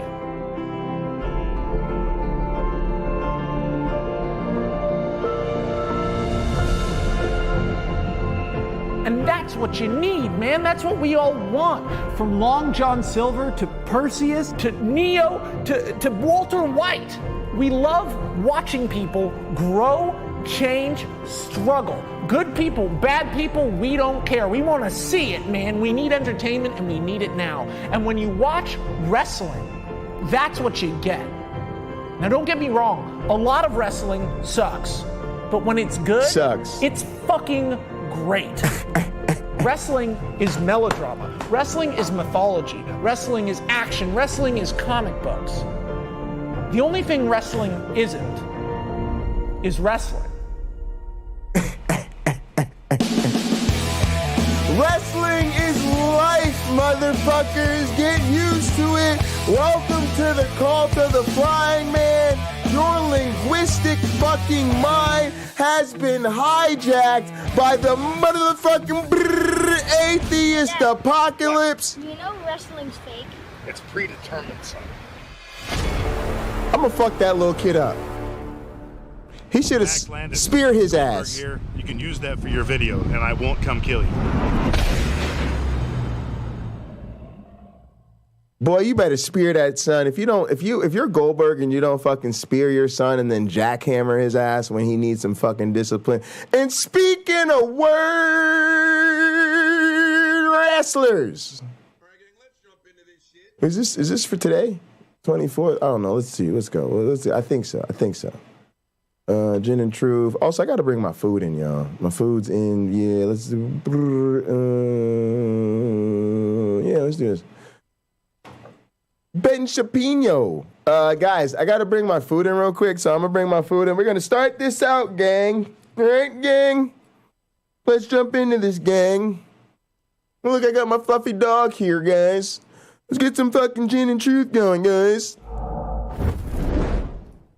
Podcasters, hang with me. YouTube, you're up and running. Now, is this straight gin? Huh? Or is there water in this? Guess below. But don't really, because if you do, I won't respond to you. All right, gang, let's jump into this shit. Let's get some fucking alcohol. Uncle Bobby's on the brown kick right now.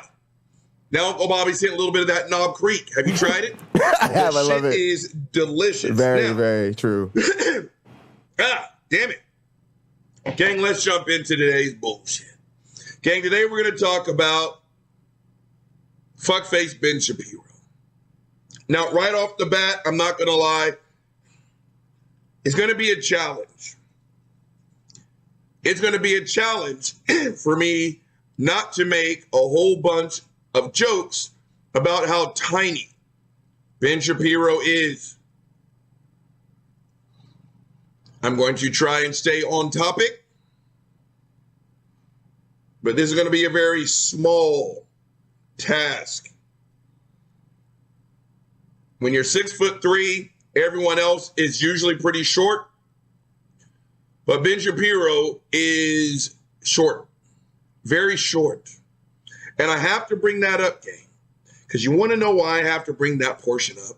Fuckface Ben, first and foremost, Ben Shapiro, I don't think this fucker realizes that he is a joke unto himself. Fuckface Ben Shapiro is the joke and the punchline on two legs. I have never seen someone self-own so many fucking times. Again, I have told y'all before, the ones who kind of stereotypically meet under the belt, professional.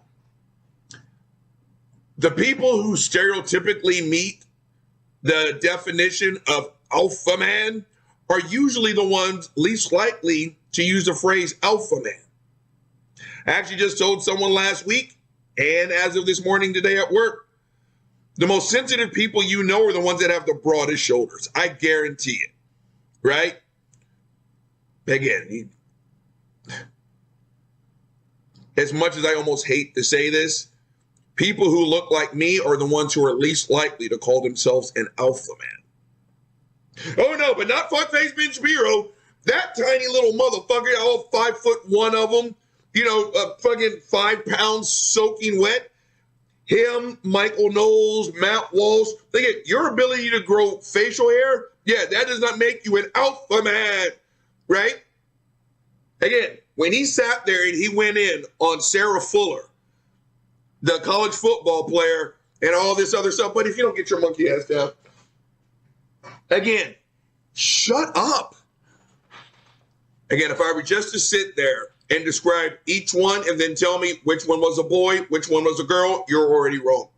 Because if I sat here and told you college football player, actually, you know, trend-setting, record-setting, literally a record-setting football player at Division I at the University of Colorado, one of the most recognized, you know, college football programs in the country, yeah, that's one category.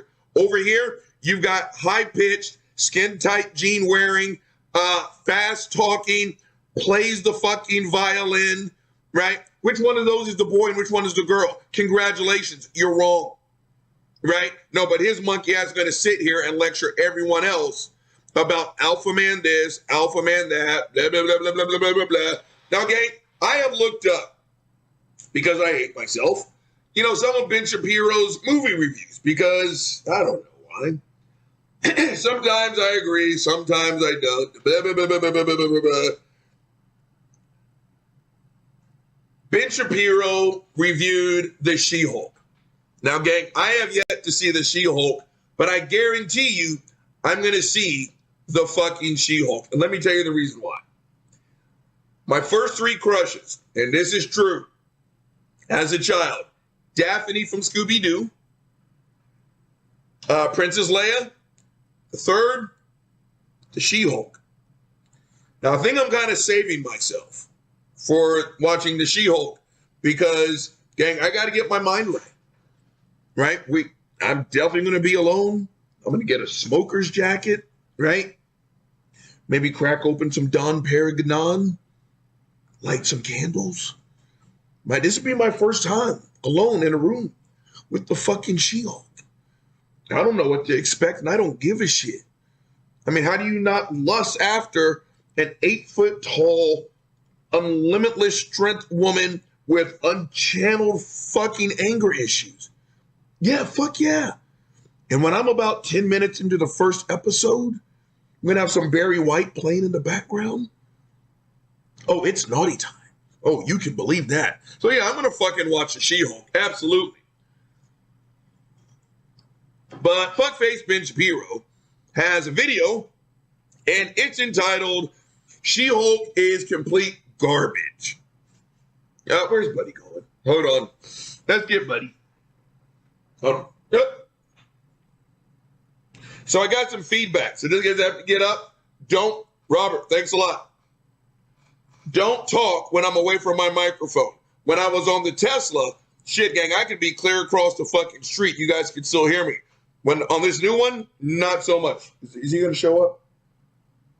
I think he's looking for me. Buddy, get your lucky ass up. All right. Say hello to your public, buddy. Hey, buddy. Okay. So, yeah, let's just roll this fucked up ass tape and listen to what fuckface Ben Shapiro has to say about my future ex-wife, the She-Hulk. You know it's going to be fucked up because it's coming out of the mouth of fuckface Ben Shapiro. Gang, roll the tape. Disney continues apace. So, remember that time that they used to make comic book movies that were fun and didn't lecture you on woke garbage? Remember that? Isn't that nice? Pause the tape. That didn't take long, 13 fucking seconds. He can go fuck himself. Okay? Do you remember when cartoons didn't lecture you and, you know, promote woke garbage? Okay. Maybe it's by virtue of the fact that I'm older than Tiny Tim here. Let me tell you something. There's nothing true about what he just said, right? Gang, cartoons have always had social messaging. Always, right? Be it manners, you know, don't forget to drink your milk, go to bed, you know, get plenty of sleep, exercise, you know. There's always been a message tied to cartoons. Always, right? You guys remember fucking G.I. Joe? Holy shit, right? At the end of every G.I. Joe, what would happen, right? It'd be, again, respect your mom, respect your dad, you know, go out and exercise every day, tell the truth, blah, blah, blah, blah. Then whatever kid that G.I. Joe was talking to, it's like, thanks, G.I. Joe. Now I know. What would G.I. Joe say? And knowing is half the battle. Yo, Joe. Every single time. This is nothing new. But if you don't get your monkey ass down and make up your goddamn mind.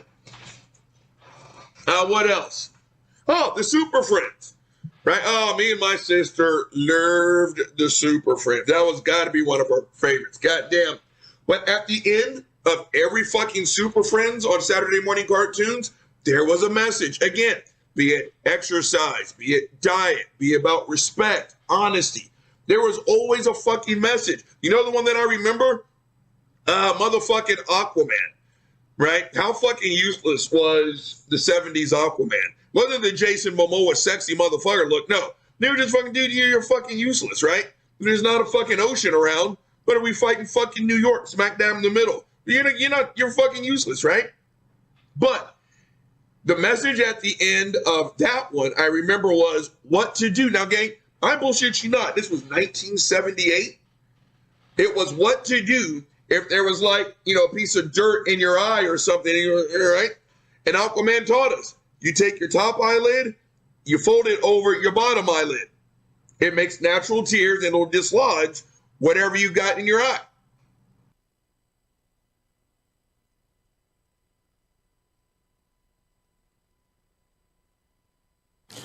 Yeah, I thought Tux was doing good backstage too, y'all. Myron, yeah, he was doing really great backstage, man. He was awesome. Yeah, Tux was doing dope, but lately he just hasn't been showing up. He's just been kind of hanging out, lurking, and I think he's lurking jerking. Kind of, I know he's the first pastor, so when he kind of lays the theology on people, they be learning a lot of shit.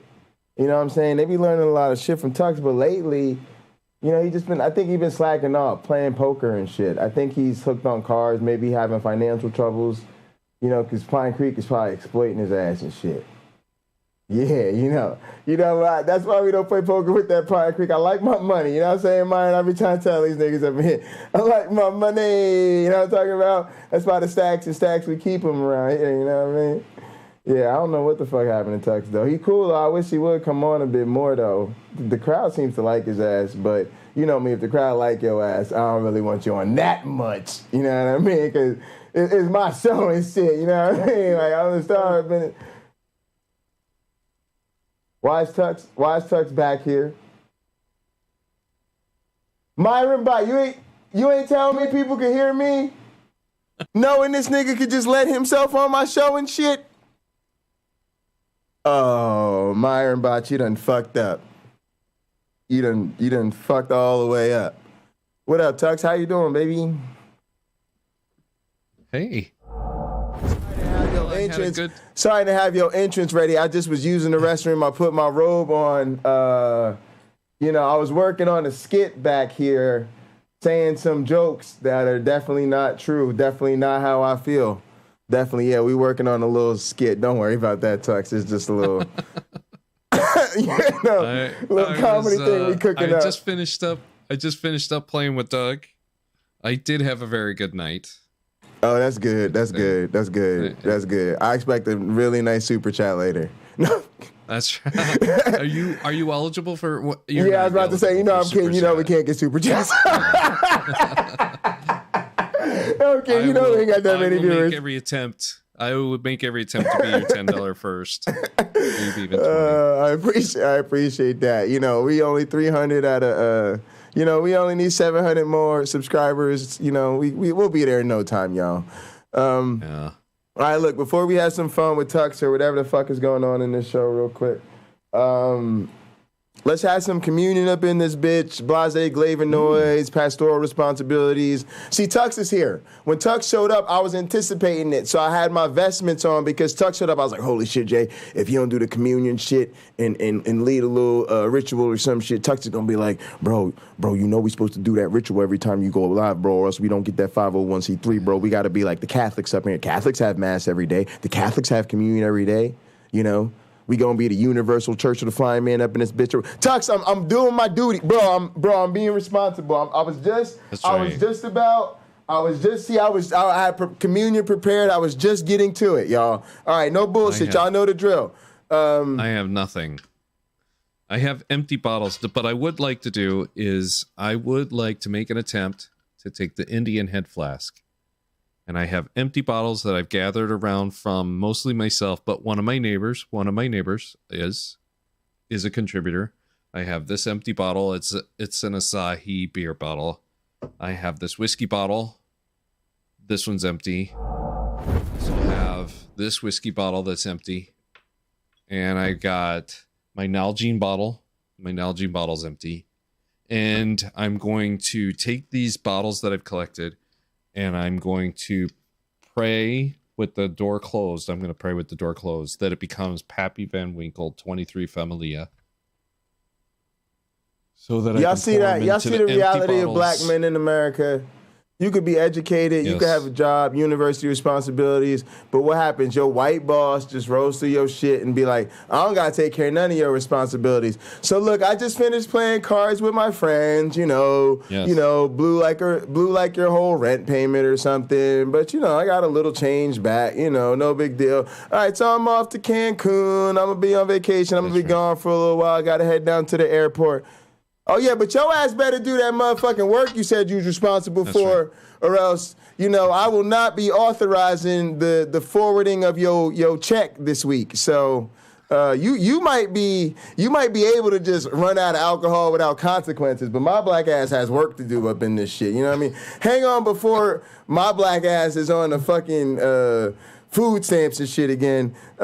Raise your glasses and hold on to your asses. Sorry, Rebecca. There's we're doing church things. Through him, with him, in his skirt.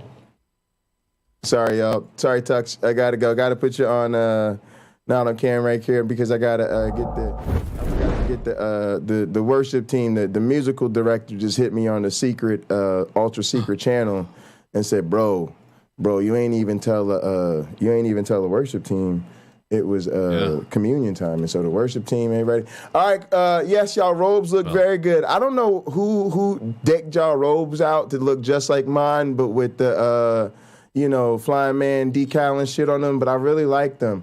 We should really get the people to put y'all on camera. But around here, we just keep it real around here. We're a legit church, right? We do legit atheist worship, and so. As fly as this motherfucking choir and church looks right now, right? The choir and the pipe organ is really meant to be heard and not seen. You feel me, Brother Tux? Yeah. You feel me, brother Tuck? So I feel it. Even though they look amazing, you know, we have to keep them in their proper role so they don't distract from the spirit of doubt, you know? We can't have people just mesmerized by the choir visually and shit, you know? That's a distraction from communion. All right, y'all. So here we go. You know what's better? Go ahead. You know what's better than, do you know what's better than flowers on the altar? What's that? Weed? Tulips on the organ. What'd you say on the organ? Tulips on the organ. Oh, bro, I thought you was going to say like something about like Tulip. So is that her name, you know? Autumn on the organ, you know? No, you missed it. Let me say it again. Can we get that melody on the organ? Go ahead. You know what's Tulip better? on the organ. There you go. See, there you go. I got you. On that note, I'm going to go brush my teeth. And a happy Titan Uranus to you as well, you know? Bad boy. All right, you are a bad boy. We like that. You know, hey, guys, this is, you know, you have to respect that. This is our religious freedom. You know, right. We're religious atheists. We just want to sin. You know, all right, so sex, drugs, and rock and roll. Let's get going with our communion. Yes. Please raise your glasses and hold on to your asses. Yes. Through him, with him, in the unity of the flying man. All glory and honor is yours who fly for our sins forever and ever. You may drink.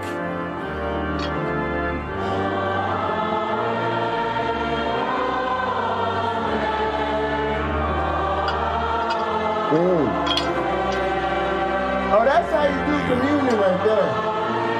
Oh, I can feel the spirits. Oh, yeah.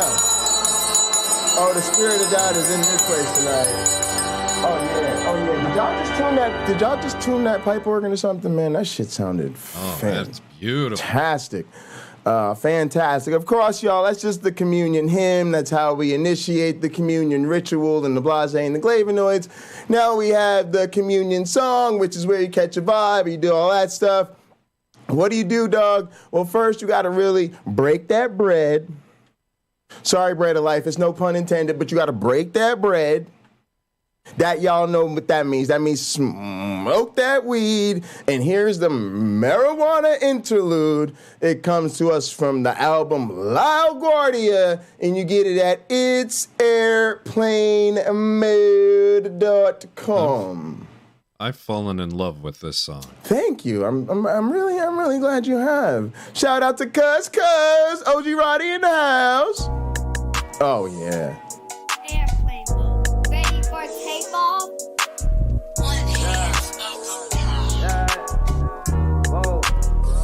Start my morning every day with her. In the afternoon I lay with her. In the evening I'ma stay with her. Yeah. I am in love. I ain't even tripping, but them say she a drug, cause she hear everything for me. In the morning hit her faithfully. At least a dub when we touch. No one falling in love. I ain't even tripping, cause she the one I could trust. Even bring her out on dates with me. See my mama new place with me. She hold me down on the days when I ain't feeling too up. I ain't even tripping, cause she with me in the clutch. I go all out the way for you. That G-Funk, baby. I even took her on a plane, but she ain't even a drug. Some say I'm tripping, but they ain't even in love. In the morning I might lay with you. In the afternoon I play with you. But I know I'm never tripping. The signs say I'm in love. Mary Jane is different, cause she ain't even a drug. She be there every day for me. She my sweet Mary Jane shorty. Yes, y'all get it. It's the ultimate counter-apologetic. You confess, I just want to sin. You confess, I doubt everything. You confess, I'm a human and I value humanism. The sacraments are sex, drugs, and rock and roll. It's the ultimate counter-apologetic. You tell these people the motherfucking truth. Simply put,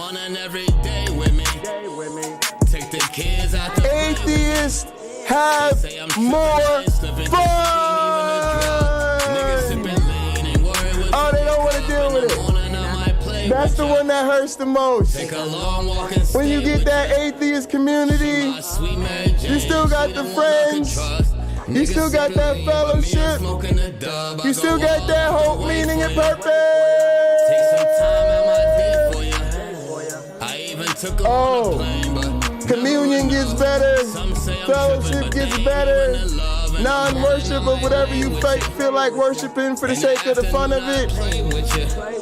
Self-adoration. Touching your body. And touching everybody. Oh yeah. Oh yeah. Oh yeah. That's how we do it. That's how. Now that's just. Hey. Look. You happen to show up to our church. We let you in the door, and we were in the middle of our communion rituals. So if you ain't like it, that's kind of on you. All right. So let's see here what we got over here. We got my main man, the lead pastor Tux. Tux, what's on your mind tonight? What do you want to talk to the people about? Oh, I wasn't planning on talking to anybody. I was just gonna go Tuck's brush the teepers, give the. You know what? I haven't had anything to drink tonight. I'm high on poker winnings. High on. Ooh. High on money. Yeah, I'm naturally this drunk when I'm playing with Doug on the pokers. That gospel of atheist prosperity. Yes, the atheist prosperity. That's right. Send your money to Doug. Y'all already know. Links in the description. Links in the description. Yeah. Yeah. So, how come we can see y'all? So, how come we can see y'all cards? So there's a 10-minute delay on Pine Creek Poker's channel. Oh, that's smart. That's the way to go. That's the way to go. That's the way to go. You can good guys. see Good. how Yes. we play. I like that. That's how you solve a problem. You don't let the issue ruin your jam, right? You just say, is there a solution for this that could make us try to make both of these things? And I wanted to steal that. And here was my thing with that, right? You know me how I get when I think I have an idea, right? The thing is, like, I just want somebody to give it a shot, right? And so if it's like, y'all, let me do this. Y'all, let me do this. Y'all, let me do this. Because I learned this with music and just different shit in life, right? Sometimes they have somebody in mind, they really want to do it. And if you, like, keep reminding them, at least they remind you, it reminds them that people think this would be cool. And so you guys were like, well, we got a guy, he used to do it, and then people were complaining about the blase and the flavonoids, and then there was this and that, and so we said we're going to do it, right? And then more people were like, yeah, I'd watch Pine Creek Poker. right? And so eventually y'all got together or whatever, and eventually it was like, yeah, let's put a 10-minute delay on it and do it or whatever. And so then you're like, good, that's a win. It's a win-win, right? It got done. Somebody's going to do it. Let's try it. Let's see what happens, right? Now it's out there. That shows you could do other stuff. He'll do Pine Creek Poker. We'll do the arcade. James will do the health thing. Cameron will do the fitness thing, you know, and like, let's all get out here and do some other shit because man cannot live on Counter-Apologetics alone, you know? Yeah. So, yes, I believe they do. Cameron asks, so we're watching you guys 10 minutes behind. So when we start the game, there's a 600-second delay on the stream. So it streams off of an iPad, I believe. Yeah. So you can't even come close to stream sniping each other or whatever. Usually enough time for like a whole hand or something to be behind or something. 3 on average. I'd probably about 3 hands, maybe 4 behind. Oh, really? Okay. Yeah. So, yeah. That's good. So, and I like that because my club, I've gone off on my club recently. Yeah. Yeah, because they love everybody to promote and put the club out there and they want to recruit, right? And so they're constantly doing this thing that I don't think is smart at all, which is trying to turn the gaming club into like a high pressure sales gig. So how many hours did you spend trying to recruit random people this week? Yeah, well, I don't know. Like if you, right? And I'm like, this is not the approach to go, right? Like let the club do fun stuff. And then at the same time, go ahead. Answer to Cameron's question is we all have to agree to show our cards, and the guest, there's a guest, if you notice on the screen, and keep in mind I'm not looking at it at the moment, so it might not show it, but it'll show over above the chat. It'll say one guest viewing, and that guest is the iPad streaming. So it should show everybody's hand as they're dealt.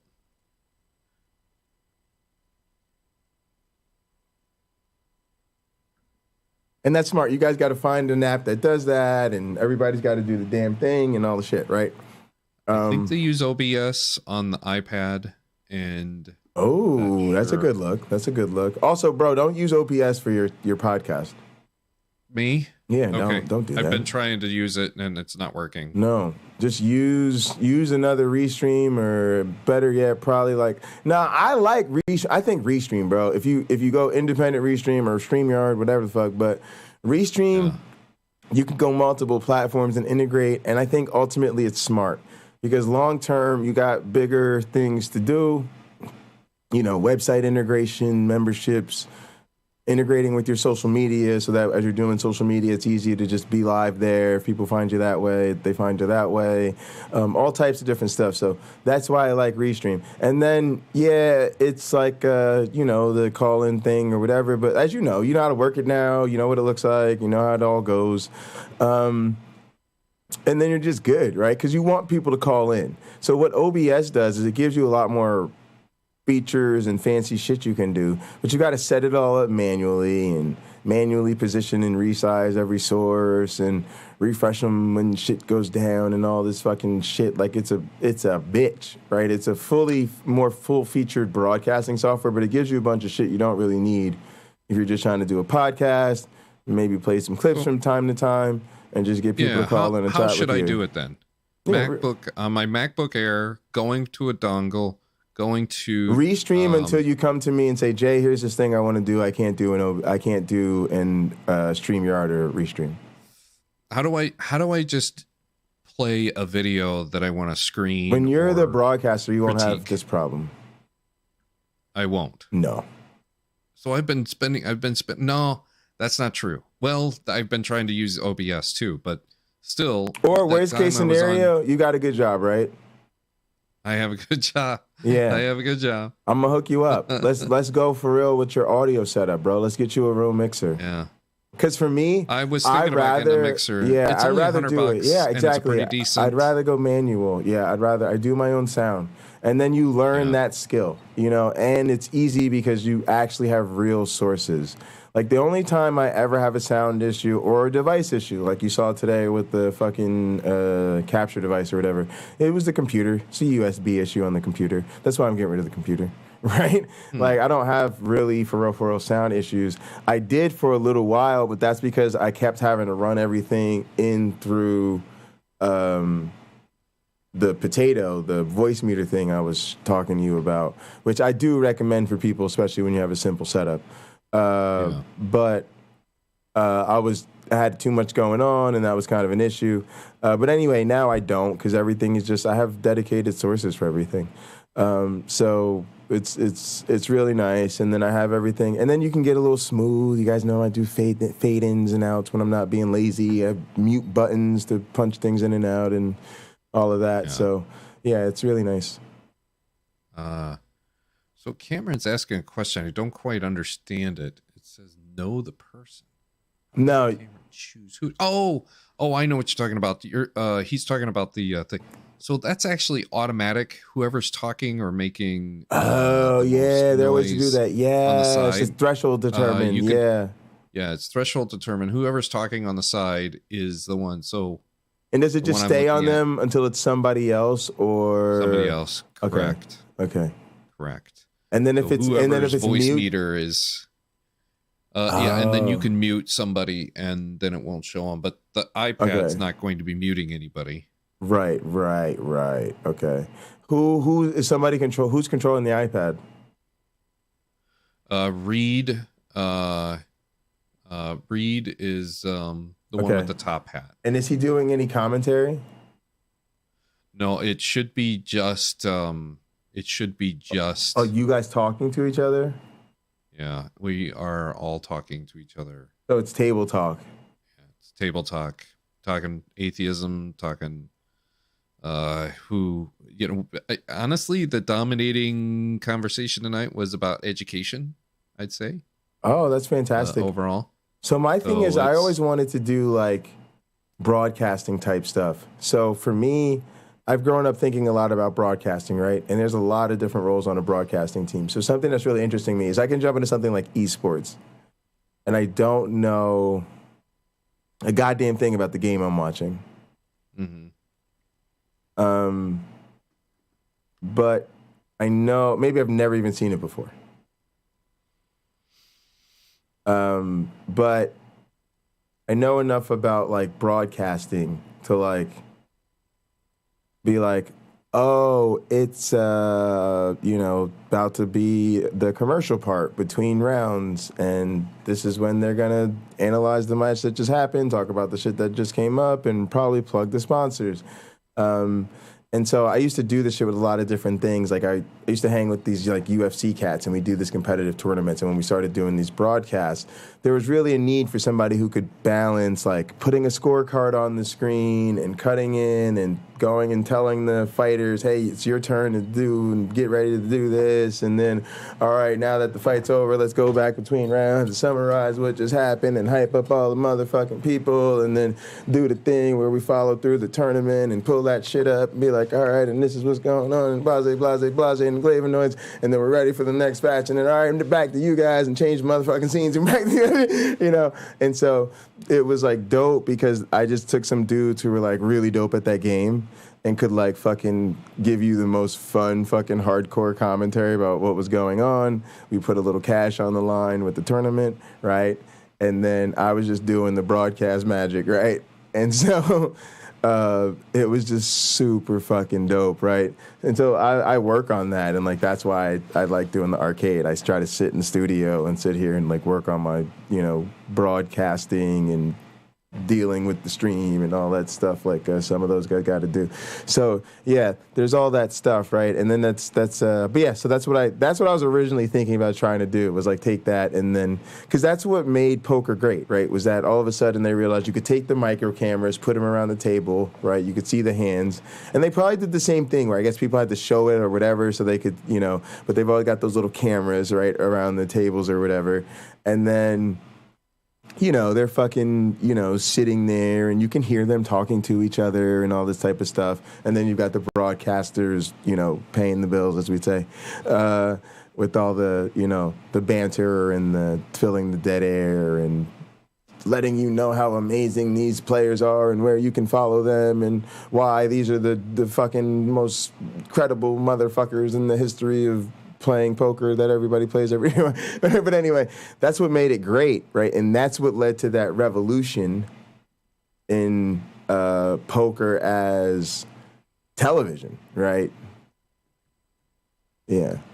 So, yeah, Cameron, if you're watching, I don't know if you're watching it on a phone or if you're watching it on a computer, but I can see if it's right down at the very bottom under about at the screen I'm looking at, it looks like it's about 2.5 inches below my picture or whoever's picture is up there. Right at the very bottom, it'll say the name of who's on the screen, and then you can see it in the thing.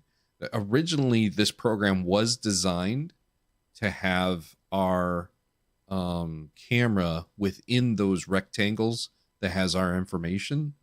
Oh yeah. And the server or the software that they were using to do that expired, and they couldn't get the rights back to it.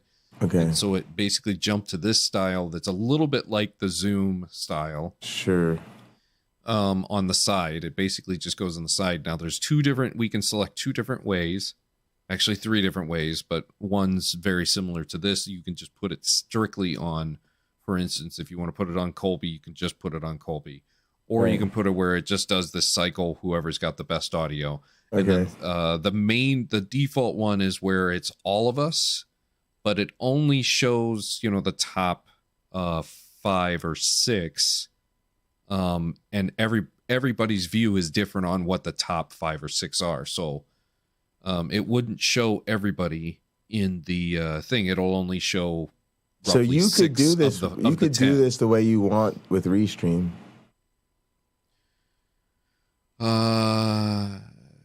Yeah.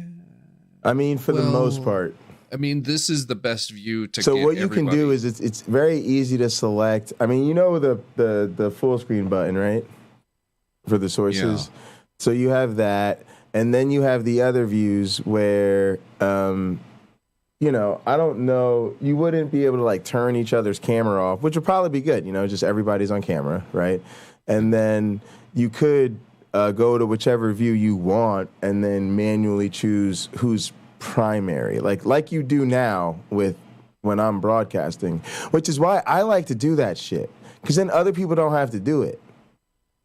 It's like if you ever watch the Joe Rogan show, right? You want a Jamie. You want a motherfucker who's like behind there doing all the juggle shit. And then that was my pitch to Derek, was because I use Restream, let me host some of these panel discussions that you're going to do. Like the one he did like recently that everybody loved with the rationality rules, Pausia. Yeah. And, Testify. No. Yeah, Testify, no. Kyle. Nope. No. Apologia, rationality rules, Nate from Digital Gnosis, and Derek. Yes. I've been That talking was today. Yeah, yesterday. I've been talking to Derek about. I think. No, it was definitely yesterday. I was talking to Derek about. Not drank and slept enough. All right, so I was talking to Derek about how I can go live on 8 sources with the Restream. So, if he lets me host it, then we could just be live on everybody's channel at once. So then you can like just kind of make it easier to. And then you would want me in the background, just cycling through stuff, doing the producing. We could. That would be dope, because then we could show them our fucking workflow. But nah, I mean, I want you on. In the business, we used to call that person the stew. I wanna, but I like you on air too. But yeah, I do like that help, mostly because I'm juggling a bunch of other stuff, so it's helpful. But at the same time, I do like doing it myself, so I could take it too, especially because I'm thinking about when you're playing and stuff, right? So you're playing. The idea is you're playing, and I'm usually not because I don't have money. But yeah, just basically that type of thing. Yeah. That was basically the idea. But yeah, man, I love all that. Even with wrestling, like there's just I've always really respect those guys because there's so much going on. A lot of it, of course, is in the headsets.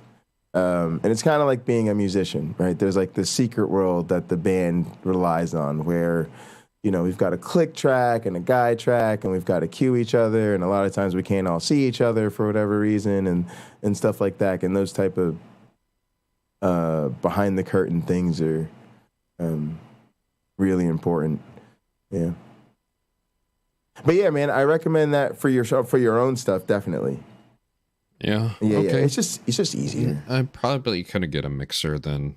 I think by your advice, it just seems like the way to go. That's my story. I'm sticking to it. Yeah.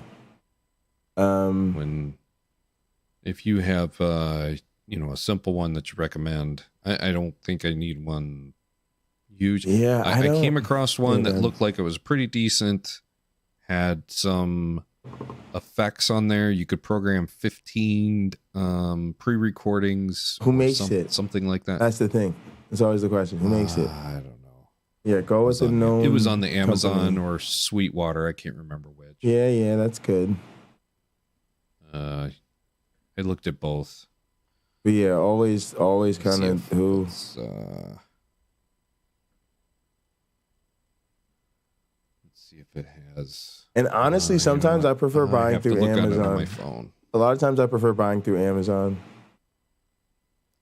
Because I find that they have these like really affordable protection plans, and I don't know, how people have different feelings about Amazon, but for me, it's like when you get something expensive or electronic, things happen, and it's nice to have pay $40 where they're like, oh, if something happens to this, you can replace it or whatever.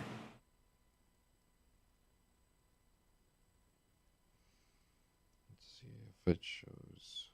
The protection plans. Ooh, there. I know Becca came on.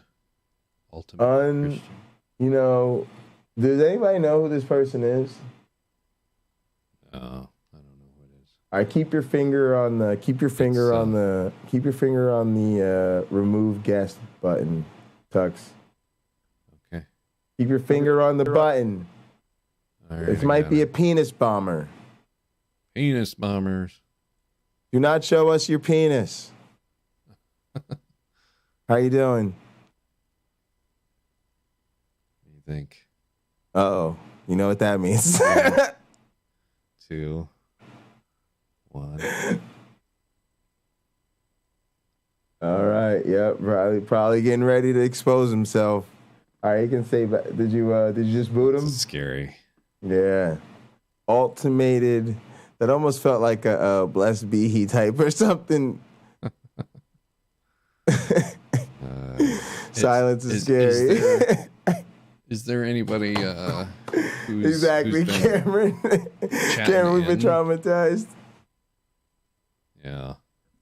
We had Nidimos on, bro. We're good. We've had superstar talent on. What'd you think of the podcast last night? You were around for a while with Kat. Yeah. It's the same back. Yeah, you can let them on. Put on their video. Yeah, see if they. Wait, put on your video. Turn on your video. There we go. Yeah, you got to turn on your video. That's the way to go. Video. Yeah, we don't know this person. It's not like we know them. I mean, they're ultimated Christian though. So right. That sounds not penis bombing. But I've been fooled before. All right, what? How can we help you? How you doing? Yeah. Y'all know y'all gotta have y'all stuff together when you call into this show. When you call into somebody who's live on YouTube, I'm gonna hit me. Oh, there we go. There we go. Y'all, let's see if we. Hello, unfortunately, because your mic sounds terrible.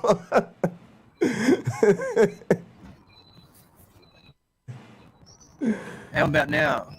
Is my voice it's coming in clear? It's pretty crackly. Oh, this is we know this person. This is ultimate. This is biblically. God's ultimate wife. No, that's not Rep. Yes, biblically? We have spoken before. This is Ultimate Christian. So I've gone through some updates with my username. So from what I remember, my username was Ultimate Created Christian. Wife, right? Does that sound familiar? Well, wife in it or something, right? No, biblically God's perfect spouse. Biblically God's perfect spouse, yes. Old username. Biblically God's perfect spouse, exactly. Perfect. Yeah, welcome back. Are you watching the stream right now? Are you watching my stream? Yes, I'm watching it through the studio. Okay. All right, well, listen up. Stop putting your microphones up Satan's asshole before you call my show. Yes. Oh, my goodness. It sounds terrible. Awful. Go somewhere, figure out how to test that signal, and think about what you've done. It sounds like, actually, a lot of you guys might be using StreamYard. Not StreamYard. voice meter, and maybe it's like breaking up on you because like sometimes it does that, and if you're not listening to the signal, you don't actually notice that your digital audio sounds like asshole because you can't actually hear it. So sometimes you got to figure out like a monitoring path or something so that you can actually listen to the signal you're sending out. I literally have ways of doing that at all times, and also I have my stream sitting here on a tablet, which is going to the tablet. I can always hear it. I can also plug it in real quick, and then it'll go to a separate set of headphones and also to the speakers in front of me. All I have to do is unmute the speakers and press a button, right? So I can always figure out what the fuck is going on my stream and then try to figure out where it's coming from. But y'all got to hook a brother up. We are A-list atheists. Y'all notice we just be having Bread of Life be coming through, and Derek from Myth Vision, and Dr. Dan, and all types of people, and James Apperson, and Jason Torn. Y'all got it, and Cameron Bennett is here, and y'all seen what we did last night with Cat, right? Right? With a Black Cat's voice. That was crazy. All right, what'd you think of that? I thought that was crazy. I had so much fun last night. That was a treat for me. Yeah, I loved it. I thought it was fantastic. I was here for the majority. I'm not sure how much longer you went. I went to bed somewhere around 11:30, 11:15, 11:30 last night. Sure, yeah. She was very gracious with her time, stayed with us for quite a while. But yeah. And, she sounded fantastic. The stream last night was a little choppy. The audio, it was tough. It was tough. I think I felt bad because we should have gotten together and worked on the audio, and she was here a bit earlier. I ended up late, a lot later than I thought. I planned to be live most of the day, and then I ended up getting caught up in Derek's stream and taking care of a bunch of stuff behind the thing and getting ready. And then, like I said, after Derek went live, he called me. And it was weird. Like, I was like, oh, damn, I kind of want to go live. But it was the first time they had like just called me right after stream. So we just sitting there, and we just cracking jokes and shit. So I'm like, this is ridiculous. Like, I kind of want to just show Dr. Derek. Like, yeah, I'll go live. I'll get there. You know, like it was super, super dope. But yeah, man. So it was super fun. Cause you gotta, you know, when you're out here like that and you're a big fan, you gotta enjoy those moments like that, you know? Yeah, if you don't take those moments for yourself, Derek's shows the last 3 days have been fantastic. Monday, Tuesday, unbelievable, right? Yeah, his shows have been fantastic. Yeah. You know, now Kiss ass. Too terrifying. There you go, Lena. What up, Lena? I got to send you something about your mic. That's my bad. I sent it to Amazon, like they said. They said it delivered it to a mail room. They probably screwed it up, or they probably delivered it to RoboCop or something like that. I don't know. But I'll show you what I got, and we'll try to get it fixed. We'll try to get it sent to the right place. I guess now that you know, Lena, send me a message with where to send it, with the correct address, and we'll take care of that. I apologize. We didn't want to spoil the surprise. I thought I got the address right, but I'm a junior boomer, so every once in a while, you know, I probably just whoops. Who knows where'd it go? But we did send it, and it got delivered.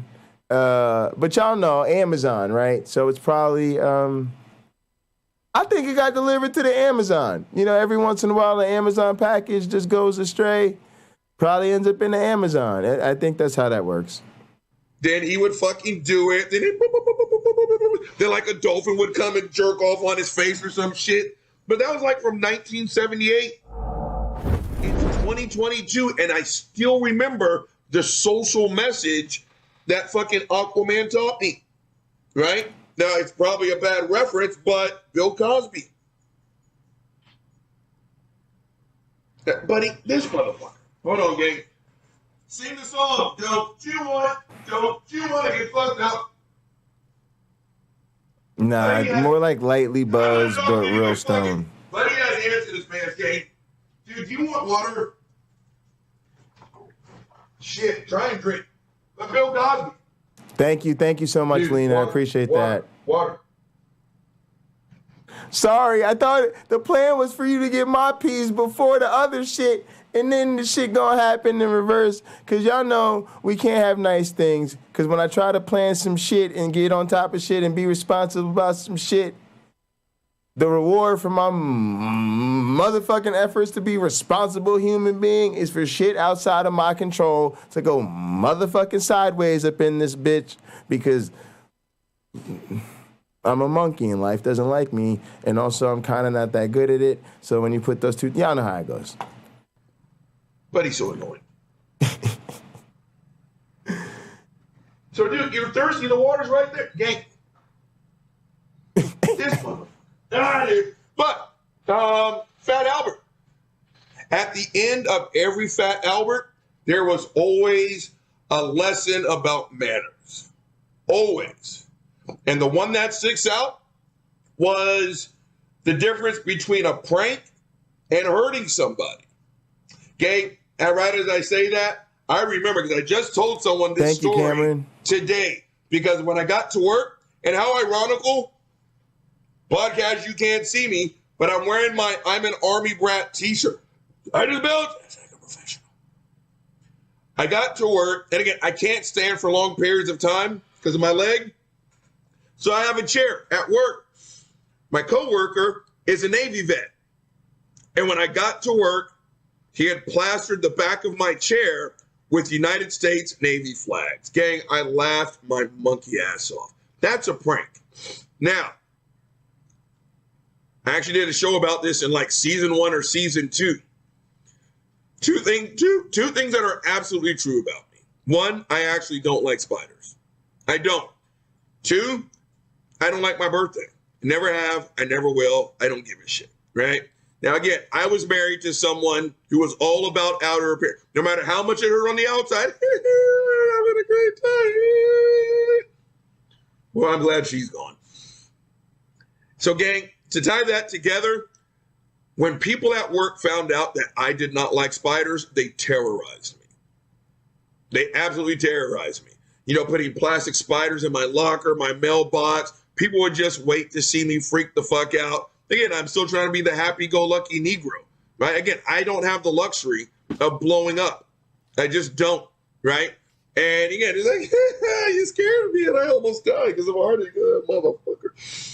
Okay, someone at work, someone with a little expendable income there, she found out when my birthday was.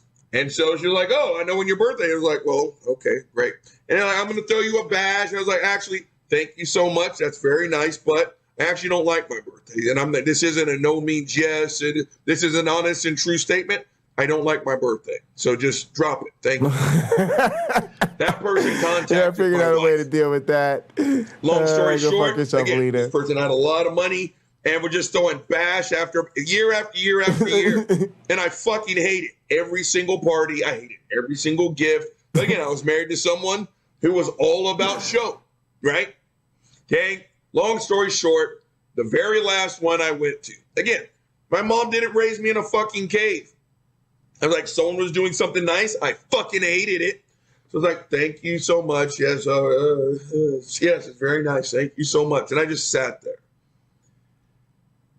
This last one, everyone's buying me gifts, giving me gifts. Again, I'm not big on getting gifts, but I was like, oh, a vegan cookbook. You know me so well. A t-shirt. That's a super extra petite. Oh, that's great. Gang, everyone in that room knew. Everyone in that room knew that last gift, what it was. The only people that didn't know was me and my then wife. Gang, I opened that goddamn gift up, and you know what was in it? An actual tarantula. Someone captured an actual tarantula and put it in a box. I don't like spiders. They tortured that animal. I opened it up, and gang, I was so hurt that my friends, quote unquote, did that to me. And I just went cold. Everyone's laughing at me, the blase and the glavinoids. And I finally I was like, fuck y'all. That, on the shrimp, that's not even close to being funny. I can't even, it's like, oh, you're a snowflake. What, you can't take a joke? We're like, that's not a fucking joke, right? You know, and what killed, again, it was literally at that moment, Nice Robert, he died a horrific death. I've literally never been the same since, right?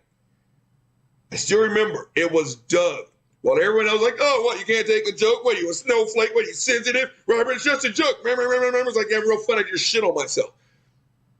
Doug came up behind me and did like this right here. Podcasters, hold on, let me get Buddy. Shit. Sing a song. Don't you want to get fucked up? Okay. Buddy has ants in his pants, so he's going into the fucking bedroom.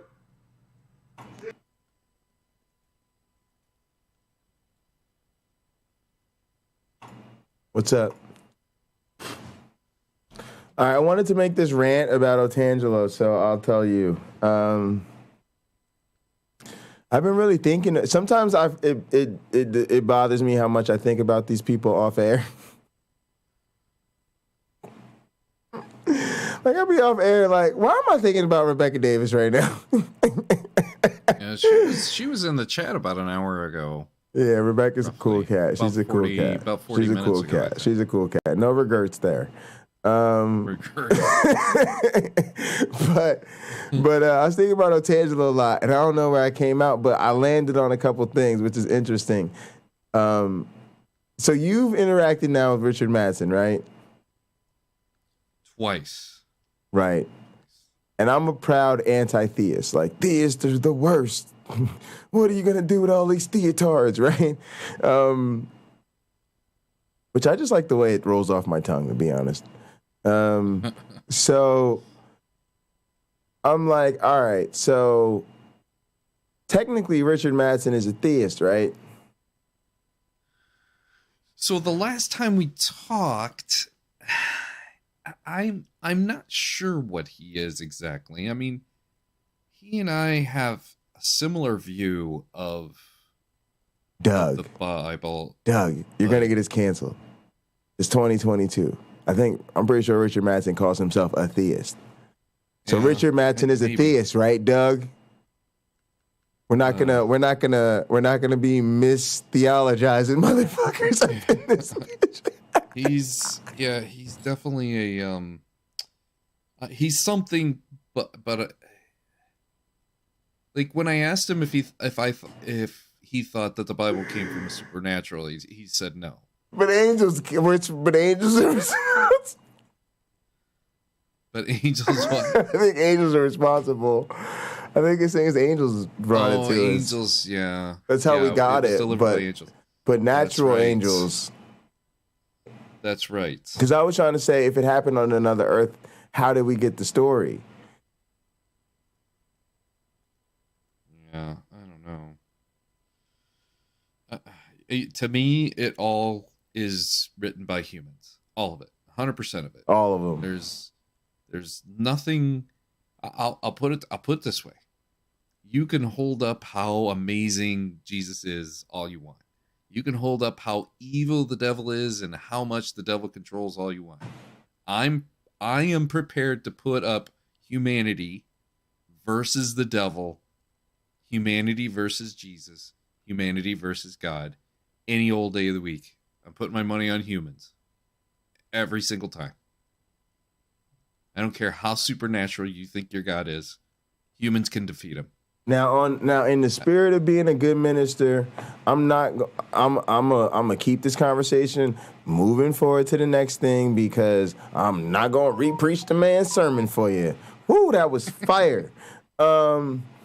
So when it comes to being a quote unquote anti-theist, though, right? Number one, I like Richard Madsen. Number two, Richard Madsen's a cool guy, pretty interesting, really interesting. Let's put it that way. Number three. I don't really think anything about what Richard Madsen believes or does is a danger to the world in any way, shape, or form. Quite the opposite, right? Like, for all intents and purposes, and when it comes to not believing what he believes, he could be like a Bigfoot theorist for me, like a Bigfoot apologist. Like, do I think people believe in Bigfoot? Yeah. Like, does it bother me? Like, no, I don't really think about it enough to have, like, really come to a full, grown-ass man conclusion on such a thing like that, right? And whatever they are currently doing, like, there's just not enough of them doing anything that concerns me enough that I'm anywhat concerned about it. So it's one of those things, like, yeah, I'm an anti-theist, but there are theists like this out there, and almost, I just always want to put, like, a permanent disclaimer on my shit, like, I ain't really talking to y'all. I always say the same thing. If it sounds like I ain't talking to you, I probably ain't talking to you, right? Which is that's how you self-assess, y'all. Oh, he's flipping out about religious theatards doing this, that, and the third, and I'm not doing any of those things. And how could you say those things about theists who do that if I'm not doing that? Rewind your thought right there, and you'll understand exactly what the fuck is going on.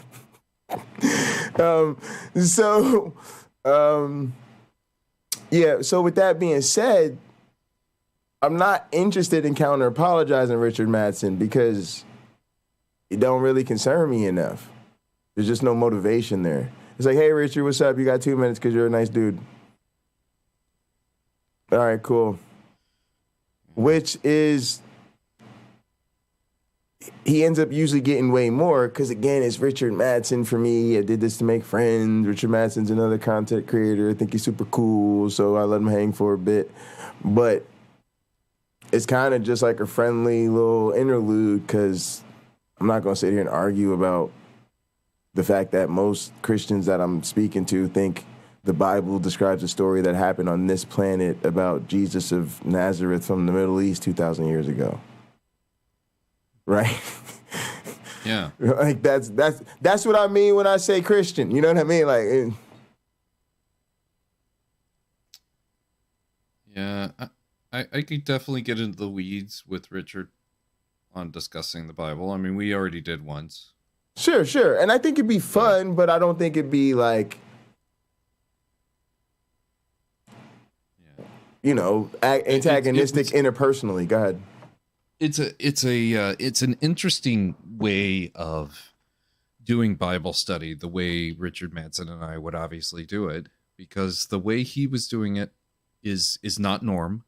It's kind of confusing because he doesn't know scripture by approximate chapter and verse. He knows it by approximately what it says, because the way he's deciphering it. But another thing is, when I've watched his channel, he clearly used Blue Letter, which goes by chapter and verse. So I don't quite understand. It's very confusing to me on what his expectations, limitations I think he would probably say, I think he says the only bad Bible is the Richard Madsen Bible. But that he will... Well, that's the thing. He's kind of translated it himself. So, okay, you know, yeah, whatever it is. So I also think an interesting conversation would be with Kenny and I. I want to talk to Kenny so badly. I don't quite have the email. I want to talk to Kenny like so badly. Yeah, I think that would be an interesting conversation. So badly. Also, dude, Bread of Life she called in today for the first time. Yeah, I saw. It was really sweet. It was really nice. It was really nice. And again, I was waiting for an appointment to show this afternoon, and I got to listen to the most of it. I think you said hello and goodbye to her. What were you on when I had to go? I don't remember. It was just really nice because, and I actually felt bad. Like, again, I tried to express to her, because she expressed, like, you know, not wanting to be disrespecting to people like me. And I was kind of using her as an example. And she really motivates me, but not in the way I think she does. She doesn't upset me. She reminds me of people I know and really care about. And the fact that I can't, like, get her to see what I see is frustrating for the same reason it's frustrating with the people I know and love, which is so different than the people who I think are just pure hooked on retarded, stuck on stupid, as we like to say. So it was just interesting because I felt bad for making her feel bad, right? I'm like, nah. And I tried to tell her, hey, Rebecca, you absolutely have my permission to make fun of me, right? Like, please, girl, like, it's all in the game, and I appreciate you. Like, don't trip. Like, it ain't personal, right? But what's interesting is Rebecca is also examining evolution, right? And she's anti-evolution in a way that I feel a lot of, again, the people I know and love are very susceptible to, right? And I like her. So that combination of, like I told her today, just understand you work for the enemy. So me and you, we friends. Like, I consider you a friend, right? But just understand you work for the enemy, so I got to keep coming at you, and I know you're going to keep coming at me. And like I told you, it's all love. Don't take it personally. I'm going to take shots at you. And guys, this is real talk. I told her to finally find this channel. She found a video. She saw a video. Remember the video I got on the stream got cut short, right? But I went live once. I went live for like maybe 30, 40 minutes or whatever it was. The stream got interrupted and I had to restart it, right? But in the beginning, I did this intro and I got on my knees because she had called me out on her stream. And I got on my knees, I was like, guys, I'm so scared. Myron, come save me. Rebecca Davis said she's been calling me out and I'm scared. It's too terrifying, right? I did the whole bit, right? And she saw that and she commented like, LOL, yeah, you're scared or whatever, right? She was talking trash in the comment. Like, yo, Rebecca fun as shit, y'all. But it's kind of weird because I'm super motivated to like get there and go there with her because not only do I think she's cool and friendly and I like her, but also she represents a perspective that I think is mainstream enough that in some weird way I relate to it and I find it as relevant, but then in that weird way, mucho problematic because it's what I feel like the people are close to me are so susceptible to, right? Well, do you understand what I'm saying by that, though? You also have a situation where you have so much intelligence that I don't have, and when the questions are, you have that teacher mentality where sometimes the question is, so far away from where you are, you're going to be like, okay, let me parse this out. Let me show you. Let me start from the beginning. And you show that patience. But it seems like there's your fuse has already been lit for the ones that have already been asked and answered, like you basically have blown up on Otangelo with. Right. You have already heard his shtick. You have already been on another channel. Right. With somebody else and already corrected him and asked him the very simple question of, Otangelo, you have somebody in the profession in that education field has already spent their 10,000 hours on it. Why are you quoting this other guy from 250 years ago? Right. Right. We have the answer right here, right now. You don't need to resort to what we didn't have 250 years ago. We already have that, and it's in the present. Right. And so your frustration and blowing up on him yesterday, right, or Tuesday, I think it was. Sure. Is because of the 3 other programs. I think you've been on 3 other programs with him, explaining to him the very same thing. That he still wants to go back and quote somebody else that you don't have. Something that you don't have or he thinks you don't have. And the other thing is yesterday or the other day, whatever, he had actually sat there and pretty much watched parts of my stream, at least with Cliff, and sat through my meeting with Mike, who's actually like, he's always talking about abiogenesis and origins of life and all of this, right, stuff. And so I'm sitting there like, oh, Mike, head of the fucking Department of Ecology and Evolutionary Biology at the University of Minnesota, tell us about the work you've been doing your entire life and how it relates to these matters of origins, right? And he's going on with the blase and the flavonoids and giving the backstory and everybody breaking down. And the rest of the chat is just on fire with the great comments and the questions and the links and everything. And Otangelo is just calling them a blowhard, right? And so I'm like, again, Otangelo, it's just, you've got, again, like you said, so yesterday was particularly frustrating, right? Because again, I'm not even, accept my 2 PhDs. Because you know what, a lot of people could be real critical and say, Jay, didn't you say you just finished grad school that's like a year ago? Yeah, true. Have you like published a whole bunch of shit and like won a whole bunch of shit as an actual doctor in your field and shit, right? I'd be like, no, I kind of just got my ticket to the dance, you know what I'm saying? So, Jay, go sit over there and shut the fuck up until you like got more credentials and all of this other shit, right? Not till you're a professor in training. Like, show me you're a professor, right? So I'm like, yeah, here's my stand-in. He's my advisor, right? He's like, he's, again, accomplished all the shit, most scientists could never even dream to accomplish in their career. All right, so he's going to break it down for you right now. You could ask a good question. I'll repeat it to him as we demonstrated and all that shit, right? And again, you stuck on stupid. Like, you're going to pretend like he is just not set. And he spoke to all of the stuff. Oh, yeah, we've got really good answers here, and we're all doing this, and we're training the new people, and we got all the answers, and we can piece them different together. And not only that, we can stitch it all together and repeat it all the time, and we do the history and all this stuff. And it's just like, it was just so willfully ignorant. But then I was conflicted because I felt sad. The same reason I love Rebecca is the same reason I feel like she's a lot more fortunate. Because I feel like she has a different sense of community and acceptance and normalization for her particular brand of essentially what boils down to be the same type of beliefs. Okay, so Rebecca's not Shroud of Turin, but she's probably YEC, right? Anti-evolution, ride or die. I don't know if she's necessarily those. She's not gonna die on that horse. No, she claims she's already died on it. Nidamos, did you see her interview with Nidamos?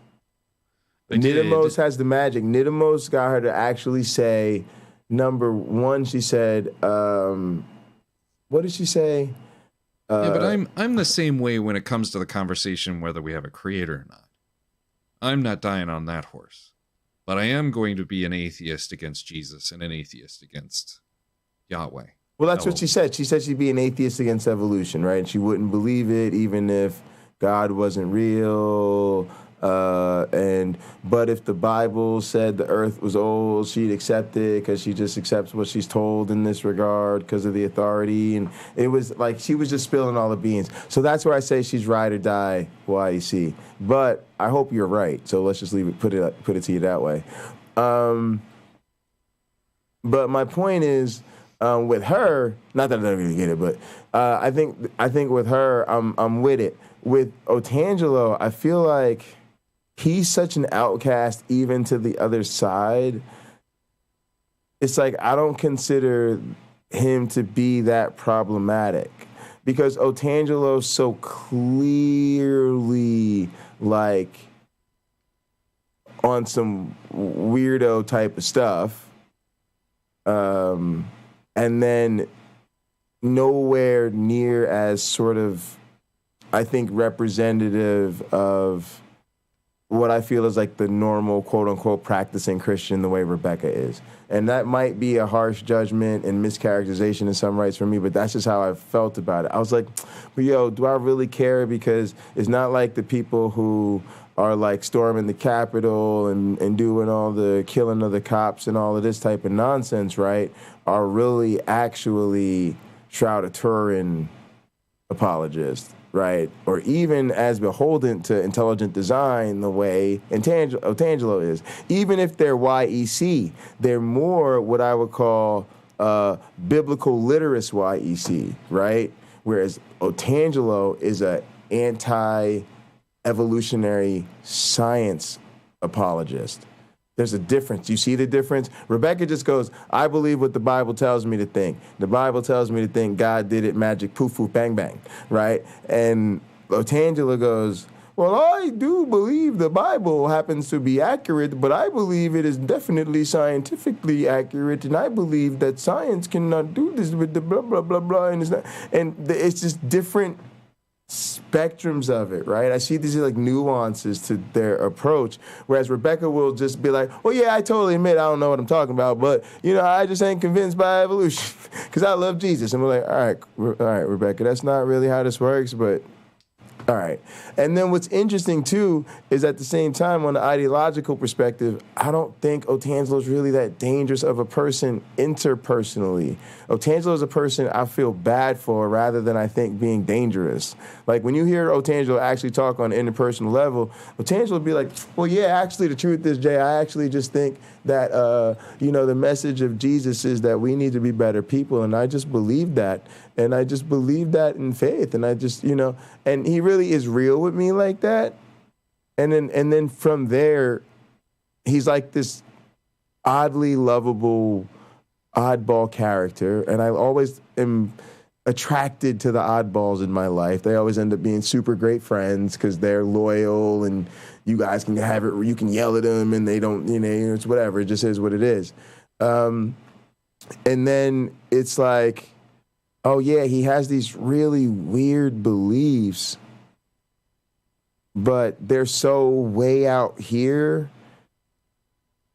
It's like, I kind of feel bad for the guy because the people I actually care the most about changing their minds and stuff, they don't accept him. They're not like, really, they're not like, oh no, I'm not like him. No, I don't want them weird trap turn people. You know what I mean? So I'm like, come on, Otangelo. Yo, it's Otangelo. Like, Otangelo's harmless. Like, Otangelo ain't gonna do nothing to nobody. You know what I mean? But it is therefore weird where he doesn't bother me as much, but at the same time, I also feel bad for him. Like, I don't know where he goes, and that's where I'm kind of wondering. Like, I noticed the fact that his channel tends to be really small, and that's fine, but it tends to be like disproportionate by like the weird, like Donnie was up in there, and LPP and those type of guys, and I'm like, man, Otangelo, like, you don't want to hang with them dudes. Like, they not gonna do nothing, but. You know what I'm saying?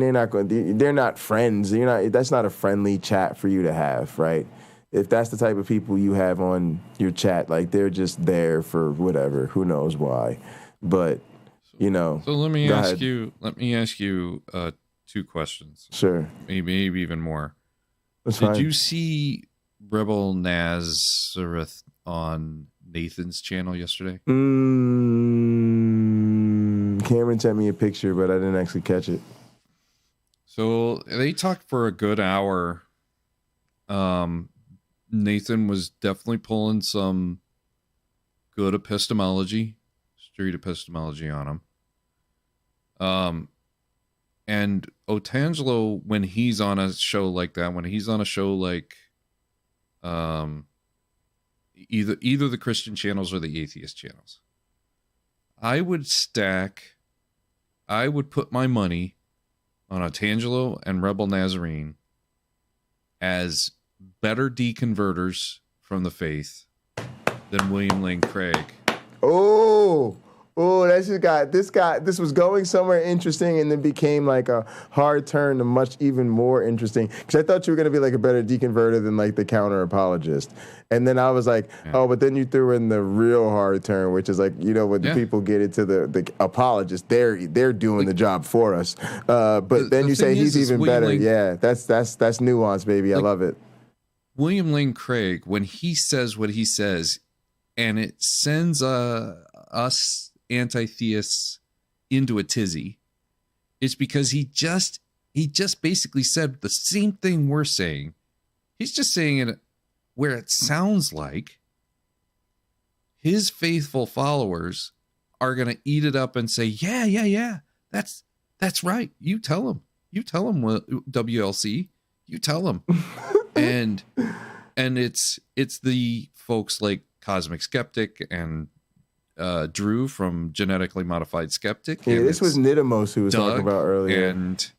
And Derek and Apologia and well, dude, he made a thing about Nidamos' former guy. church before, so Nidamos got him too. Yeah, they are awesome. all going to shred him apart and just make their case. And honestly, the atheists are going to win every single time. Every time. But how many does it deconvert?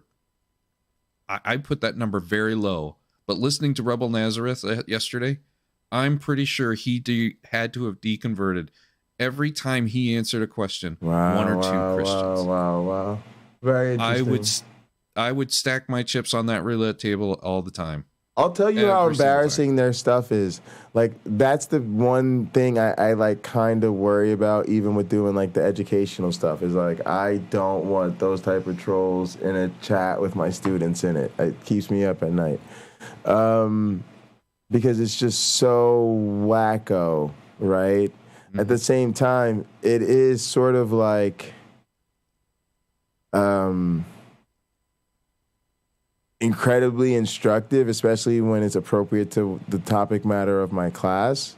But at the same time, it's such vicarious embarrassment for everyone involved. It's like, we don't even want that. It's not even helpful. We don't even need that in this space. And there's just not a lot of people in this community that I really feel that way about, right? Most people, whatever you might think, I think as long as you're engaging genuinely and your comments are friendly, and even if you're poking fun or you don't agree with me, but you put it in like a fun little way, well, Jay, well, I don't know, the mutations are, totally negative, so I don't know how they get you information.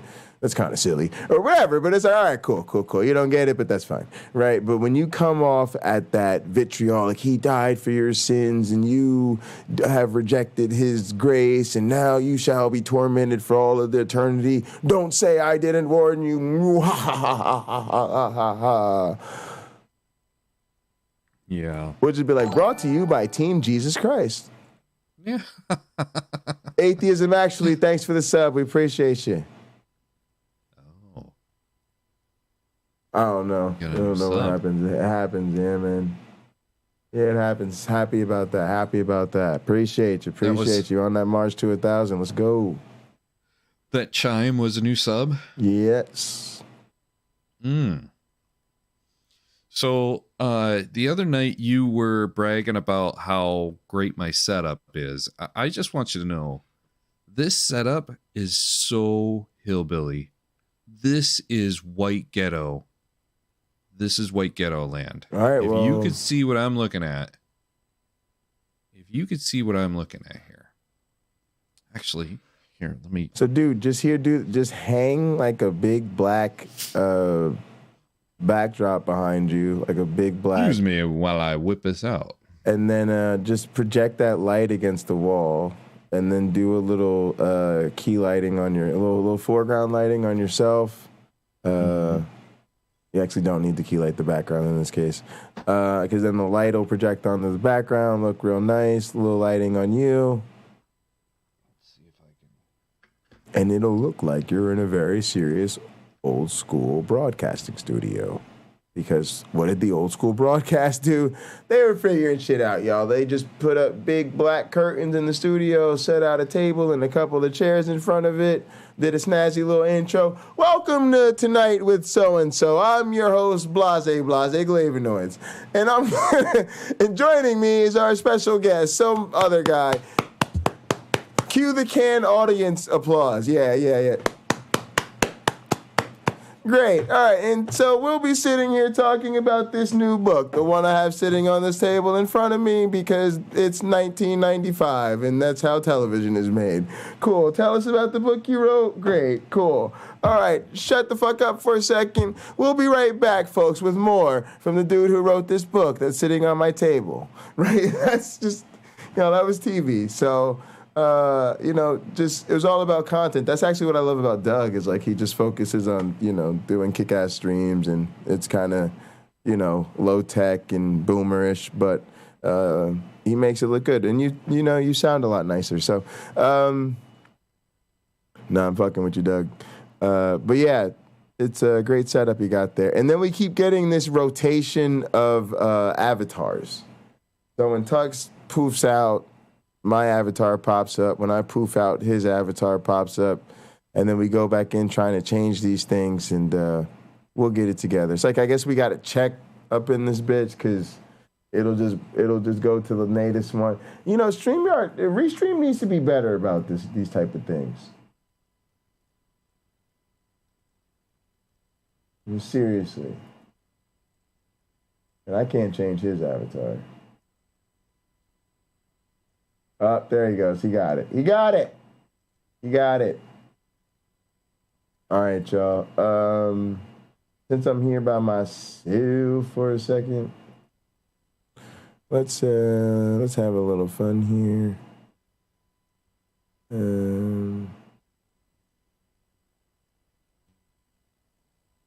There we go. Fox time in the hizzy. Facts time in the house. All right, let's rant a little bit, y'all. Let's wax a little bit, as Uncle Bobby would say. So yeah, I told y'all about Otangelo.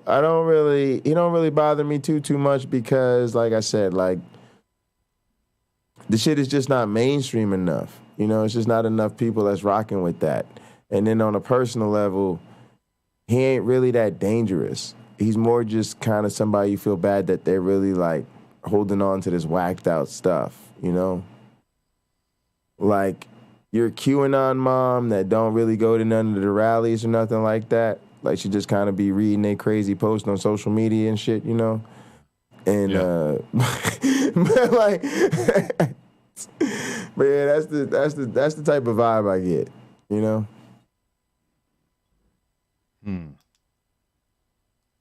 So that's kind of something I wanted to wax about. The other thing was, man, I really enjoyed sharing that wrestling video with y'all because it was really an epically produced segment, but it really told so many of the stories that, you know, are part of the whole Word Wrestling Entertainment vibe.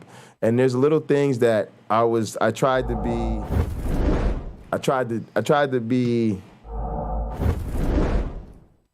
Hang on, I got to change my settings back to my actual camera so you can see my face. I tried to. What'd you say? Fortunately, my secondary camera is not working. It just says no. Oh, you good? No worries. I was gonna try to do that, and that way you could see the setup I have, and just how hillbilly this is. Oh. Now you did mention that my earphones. Yes, they're nice. Earphones are somewhat baller. Somewhat. Yeah, they are. They are somewhat baller for sure. I bought them, I believe, for £269, which is about $340. $340, $50, somewhere in there. So it's not too bad. But it was my birthday present to myself. Yeah. Went to London. I walked past this headphone shop and I was like, wow, look at those headphones. They're nice. Oh, yeah. Cameron, you also need to press ! store to see all the items you can actually redeem. Sometimes people are making suggestions for things they'd like to see redeemed. So Lena put in redeem blase doesn't mean that we actually have a redeem blase. It means she would like to see us have a redeem blase so we could. So the problem is I don't really know how to do that damn character, and we gotta get on. We gotta have a session where we dig for samples. But yeah, that is one I'd actually like to have, Lena. But yeah, do ! store, and Myron Bottle drop the link for all the stuff you can redeem and how many pocket change it costs and all that. Yeah, I think I checked off all the rants off my list for today. 300 subs, can't keep my cool with creationists. Maybe you can. Planning new video series. Yep, that's all the evolution education. Oh, let's talk about the Ken Hovind strategy. All right, baller shit. Hang on a second.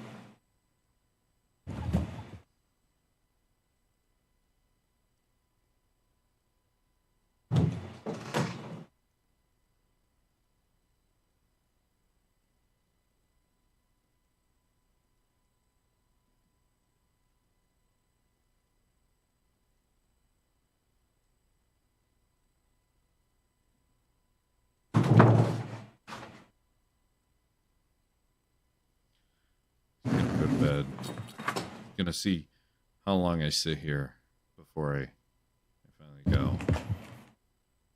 I just know it. Nope, he's back. All right, so I've been trying to tell you, this is the book. This is the book my teacher mentor Rob Pennock wrote. It's called Tower Babel: The Evidence Against the New Creationism by Robert T. Pennock. I'll be teaching a course this semester at Penn State, listen to me, at Michigan State with Rob Pennock. This will be the course book. There's a link for it in the description. So this class, which is about the philosophy of science behind evolutionary theory and how the new creationism, which is intelligent design, for those of you that didn't know, is not a science. And yeah, he was the expert witness at the whole Kitzmiller versus Dover trial. So given that we have put Ken Hovind's dumbass into a stranglehold, the topic of our debate against Ken Hovind on Standing for Truth channel happens to be Evolution on Trial. So since this dumbass fell into the honey trap I set for him, we'll be debating Evolution on Trial, where I'll be plugging my course that starts 2 days later with the expert witness from the, super major trial. Is he the last one? time Evolution was on trial? Is he the one that used the mouse trap as a tie clip? I think that was one of the lawyers, actually. It was somebody on the stand. Oh, it was? I don't think it was him. It might have been one of the other witnesses. Let's see. I have the Google or maybe right it here was. in front Go of me. see who it is. See, Google the tie clip. I saw his testimony, and I don't think they mentioned the tie clip. Maybe they just don't mention it in his testimony, but I didn't think it was him. There are pictures of him on it. He looks a lot younger and stuff. It's really funny. But let's see. The point is, there's a chapter in here about these things: creationism and the evolution of controversy, the evidence for evolution, blah blah blah, Tower of Babel, blah blah blah blah.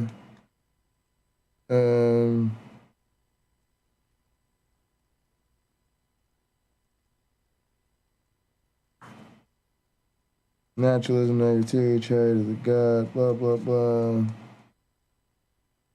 Called. Oh, and then school.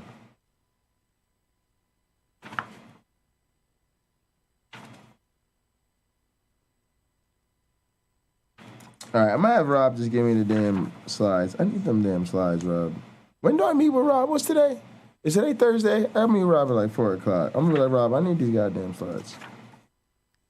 I don't even want to remake this shit. All right, so look, here's what we're gonna do. I'm gonna be going through this chapter right here, picking out some dumb shit that creationists say that's in this book right here. And then all I'm gonna really do, y'all, is we're gonna summarize all the times that evolution was actually on trial. And then I'm gonna use that to talk about what you could find in this here book about how intelligent design is not creationism. And then I'm also cherry pick sweet segments from Rob Pennock's testimony in the Kitzmiller versus Dover trial about how intelligent design creationism is not science. And then we're going to let Ken Hovind's dumbass talk about how evolutionism is a religion. And I don't even know what the fuck evolutionism is. Oh, yeah, I do. Wait, and I do know what that is, and it's wrong. It's not a thing. And then, what else will he hit us with? Some dumb shit about kinds, which we'll just repeatedly ask him to define, and he won't. What else we got? He'll probably say something about how do we know that fossils reproduce, which is the ridiculous question, and I don't really work with fossils, so I don't really know. He should probably go ask somebody who works with fossils, which he won't. On there with the blase and glaive animals. The point is he's fallen into the honey trap. He's dumb. He should never agree to debate someone on evolution on trial because this has already been settled. The point will be that not only is there a scientific consensus about evolution, and not only has intelligent design creationism never contributed a goddamn thing to biology, but since the topic happens to be evolution on trial, I'm going to just stick to evolution on trial. I'm just going to try to fucking address the motherfucking topic of the goddamn debate, right? I'm a rookie, I haven't had 319,000 debates like Ken Hovind had and won every single one of them against all the atheist retards like he has. So I'm going to just stick to the motherfucking topic of conversation. And I'm going to be trying to push this motherfucking book right here. I'm going to be like, yeah, I'm about to be teaching with this guy. We're going to be using this book right here in my class. Go State, buy the book, link in the Discord, after party at Pocket Locker 86. Yeah, so let me talk about what this guy, Rob Pennock, said. Oh, yeah, actually, hang on, hold my book. Somebody hold that textbook I used to teach at the real university up in this bitch. In my Darwin's Law class. Hang on a sec. Let me pull up my teaching mentor's expert testimony from that time evolution was on trial. What did he say? Right, and then I just shove his foot all the way. I'm shoving my foot all the way up his ass. All right, that's the strategy. Thank y'all very much. We'll be commencing preparation today. It's the 25th. The debate's on Monday, so we ain't got all fucking a whole chunk of time up in here, which is good because I don't really want to spend that much time thinking about Ken Hovind, to be quite honest with you. So we're going to roll through, drop some flying man bombs, keep it cool, dip, and have an after party. So that's the strategy. Yay, we've talked about Ken Hovind. That's the strategy, y'all. Oh, Rebel Naz, say his name 3 times. Oh, that's what I got to do to get these theists to show up. I got to literally just like look into the mirror and really be saying their names and shit. I got to start doing that shit. Oh, Rebel Naz is here. The day Jay made it is when he is featured on Kent's Whack and Atheist Wednesday show. Exactly, that's what I'm saying. I'm big time, baby. It's going to be dope when I'm on Whack and Atheist. That's going to be great. He going to make clips of me, make Whack and Atheist. I'm going to clip that, make clips of him. I'm hoping that Kent Hovind wants to start a rivalry because we talked about some stuff, right? Me and Rebecca will make great rivals because we don't agree about very important things, but we really like each other. So we could come with, hey, Rebecca, I'm going to say you're stupid motherfucker on my channel every day. Don't take it personally. I just think you're cute and cool and I really like you. But you're kind of sitting on some bullshit, right? Right? Otangelo, it's like, Otangelo, I'm deeply conflicted about you. Let's fight, right? But Kent Hovind and I could really do a lot of great business together. And it becomes a different type of thing. It's where everybody knows in real life, in very, very real life, I hate that motherfucker. I'm going to cut a little mini bonus promo for y'all that is what we call a worked shoot. It's a pro wrestling moment, but it just happens to accord with real life, so people don't know because it seems so unscripted and real because it's real. Pipe bomb style, they call it. All right, here we go. Rebel Naz watches a lot of documentaries. That's hilarious, Cameron Bennett. All right, y'all, so check this out. Here's some real shit that Kent Hovind needs to understand. In Tux, I'm going solo on this for a second just because I don't want you to bear the heat for this. So, I'm on the screen by myself. I'm good. Nah, you good. You can leave it. You can stay on there. I'm on my scene. I'll switch back. All right, so look. Here's the truth, y'all. I want y'all to understand something very different going into my debate against Kent Hovind than any debate you've ever seen Kent Hovind go into. Perhaps with rare exception. I put R and Ra up there in the same league in this thing I'm about to talk about. Maybe Professor Dave could be on the Mount Rushmore of this. Erica can't make the cut. She's just too sweet to everybody. But I genuinely believe, given how much not only evolutionary biology means to me, but how much it gives to me and how passionate I am about it and the fact that I really do like fighting over it. Because it's some shit I'm always right about, right? You know, I like being right. You know what I mean? All the